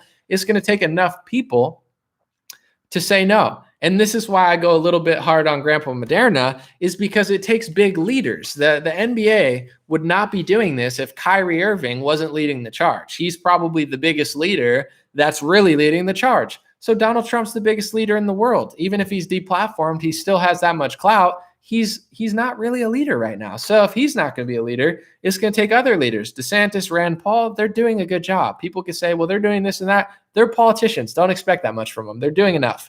So now we need other leaders and everything, and police and churches, whatever. That's all we can really do. But we can't force anybody's hand. So the most we could do is ourselves. So take care of yourself. Do what you have to do. And just be aware of what's going on. They may mandate it for airplanes eventually. They may mandate it for children. I would say being in a red state or a red county is probably your safest bet if you don't want the mandates. And if you don't care and you got the product and it doesn't bother you, then that's on you. But I would think that they're going to keep pushing this to more extents. It's just something to think about. That's all I can really say. I don't give people medical advice. I don't tell them what they can and can't do. It's just the game at hand, the moving of the carrot, the Charlie Brown with the football. That seems to be the game they're playing. And I think the only way that they're ever going to respect us again and leave us alone is when enough people come together on all spectrums of race, politics, whatever, medical ideas, and stand firm and say, we're literally not doing this. You got to stop, and they'll eventually stop. They've made more than enough money. They've gained more than enough power. They've gotten a lot of people, especially in certain states, 80, 85% vaccinated. At certain schools, they got 99% vaccinated, and they're still having outbreaks. So it's like at a certain point, you think they're going to stop? They said, we want 80%. They got 99, 95% in certain schools, and it's still causing the school to shut down. People are out of their mind if they think this is just magically going to go away. It comes down to us. But before you get too worked up about what your favorite politician or something's doing, it starts with you. So, it's not going to be easy. It's not going to be ideal. My best friend got fired, and it's very disappointing, but I'm going to try to employ him, and we're going to try to work around it. And in general, even if that didn't work out, it's not going to be comfortable, but there's other places to work. And I guess something for me and everyone else to think about too is eventually we might need to unfortunately start our own situation. With all the nurses who got fired, maybe it's time to start your own program of some sort where you tend to the millions of people that the rest of the medical industry doesn't want to tend to. And, that we have our own situation where we support each other. I know Gab did a really good job with creating a board of jobs that for people that didn't get the vaccine. They have a whole job board somewhere on Gab, which is a super cool idea. I'm trying to do US products only, but I think that's a really cool idea, is to have a whole job board of people that won't bother you. And I would guess, I'll use my friend as an example real quick. He was working at a company, super liberal, good paying job, but like miserable, annoying, like just to be honest, just like people who were just pushing left-wing politics down his throat. If you found a job, and this is just a long shot, but if you found a job off a message board where they're not going to bother you with this medical tyranny and you could find a comparable job in a different area, I'm sure your life quality would go up a lot, because it takes a lot of stress being at a job you don't like and then pushing crap down your throat. When you get around like-minded people or take a break, it can be very, very freeing. But I understand the game they're playing. It's not going to be easy, even for me. I know a lot of people say, well, it's easy for you because you're doing this. For now, they could do whatever they want to me. I could go from this to this in a day. I could wake up one morning and they could write a smear piece on me and work with these hit organizations like the ADL and all this and be like, Anomaly's got to go. And everyone, they could all meet in their little sneaky meetings. And so, yeah, as great as things are now, it's equivalent to somebody that had a stable job 4 months ago and now they're getting fired because of a vaccine. I would be shocked if social media didn't do that at a certain point, but I'm not going to budge either. I'll lose all of my money if I have to. I don't really care. Obviously it's not ideal, but I get the game at hand, and they're going to try certain things. They're going to try. It's a push and pull game. You know what I'm saying? So when everyone folds like a lawn chair, oh, wow, that was easy. 15 days of slow spread, that was easy. Let's go 30 days. That was easy. So, I'm going to play my part. That's all I could do, and say no, regardless of what it costs. I pray that they push and enough people say no that they can't. I think that's already starting to happen with social media. As much as they work together, Facebook is still Facebook, YouTube is still YouTube, and they still are competitors, even though they agree on almost every policy and they work together on almost every narrative. I think there still is a little competition there. So I think one of the reasons that, besides my accuracy, that I've been able to stay is the competition. I seriously do. I've complained, and I've built an audience on Facebook, a pretty big one. So to the point where it's like, at a certain point, if you lose the edge to TikTok, right? Everybody's using TikTok now. I'm back on TikTok. TikTok dream rare. If everyone loses edge, then now you don't have that much power anymore. Facebook has power when everyone uses it. If they screw that up, now you're not in power anymore. Yeah, you have people's data. So there is that competition. Don't ever feel like you're completely powerless. There's a big push and a pull. TikTok is taking a huge market from Facebook. I would say Telegram is taking a huge market. Odyssey is now cutting into YouTube and stuff. It's not as big yet, but it'll grow as they ban people. So, we have to stay strong. Sign up to my free email list, stayintouchwithme.com, Telegram, t.me/dreamerchat.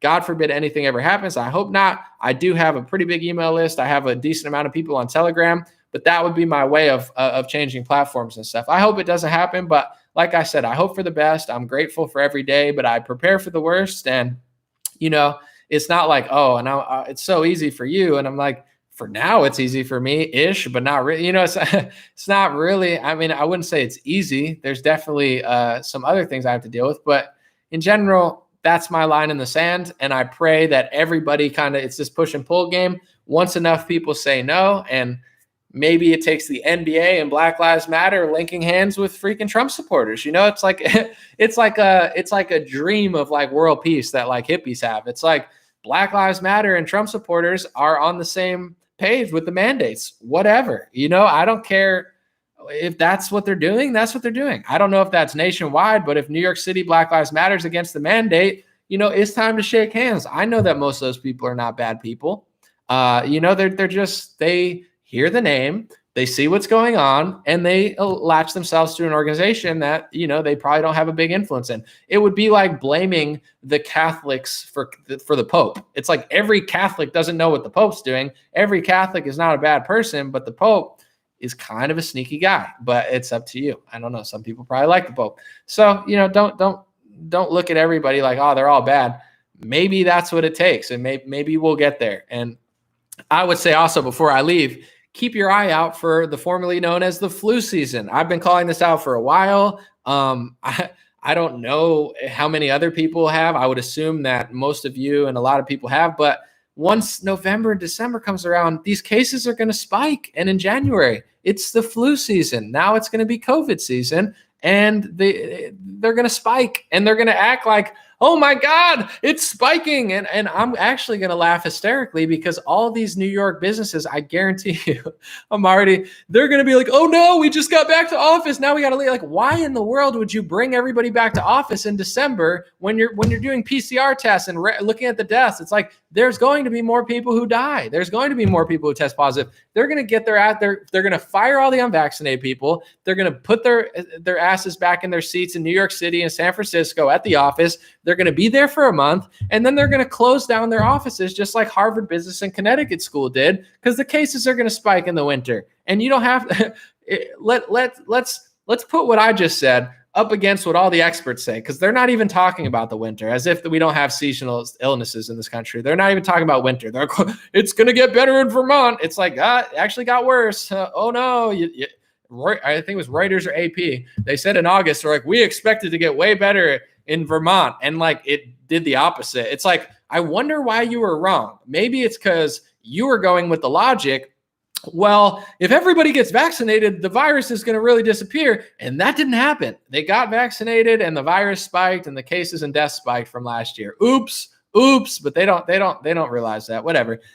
In the winter, it's going to spike. So in a weird way, I'm going to laugh hysterically at all the bosses who fired all their employees. And hopefully you could laugh if you got fired or not, where they're going to send everybody's ass right back to their remote learning like idiots. You know, I don't want to filibuster on, but when people act this way, I know it's difficult to get away from them, because especially with money and stuff. And I don't want, if people want to keep their job and do whatever, please do. I hope you do. But it's like, at a certain point, what they're doing is not sustainable. They're bluffing like they have this really smart idea to mandate everybody, and it's not going to work. So whatever. If Facebook takes all my shit, whatever. I'm going to laugh even at that. It's like, your idea of how to run a business doesn't work. It's not going to work through the winter. It's not going to work seasonal. Eventually they're going to stop doing this. I promise you, they're going to have to. This isn't sustainable. Either we end up as like an enslaved country, or they realize in a year that, booster shots every year and lockdowns every year, like, it's got to be optional, or it's not going to work. This society's not going to stay afloat. So the joke will be on them, folks. Don't think that they got one over on you. They're going to be living in hell, because they live in a reality where every time PCR tests are too positive, they have to lock things down when too many people get sick. And if everybody gets vaccinated, it's all going to go away. And that's not true. It's not happening. So I hope that it helps with hospitalizations, like they say. And it does seem like it's working in certain areas of the country. But as far as ending this cycle of lockdowns and PCR tests and people dying at the hospital, I don't think they're going to eliminate that. So the joke will be on them, because their idea of sustainable business is not sustainable. So, watch out for the winter spikes, and they're going to freak out. And I'm going to laugh my ass off until they steal my money on Facebook and YouTube. Then I'm going to cry and complain like a Karen, and I'm going to be much more upset. But in the meantime, I got to get my laughs in while I can, because, it's a cold world. So got to get a joke in while we can. God bless you guys. Have a good one. StayInTouchWithMe.com is my free email list. StayInTouchWithMe.com. t.me/DreamRareChat, or Telegram DreamRareChat is my Telegram. I appreciate everybody signing up there, because it seems to be working pretty well. And Facebook, etc., they seem to be pretty mad at Telegram. And it should be pretty obvious why people like Telegram. It's because you guys are not reliable. I appreciate Facebook. I love what they're doing for me now, but when they take away your money for 3 months and you ask why, and they're not really giving it, it's not reliable. People want something more reliable and something that's less sensory. You guys are censoring a lot, changing the algorithms. We'll see what happens. But that's why I use Telegram. Dream Rare Chat. Appreciate y'all. Have a good day. I'll be back soon. And I'm working on a music video too for a reggae song I did. I don't sing reggae. I rap. It's going to surprise some of you. They say, "Oh, no, Moose sucks at rap." I'm like, listen, you don't have to like it, but I got a banger coming soon for those who are interested. Have a good one.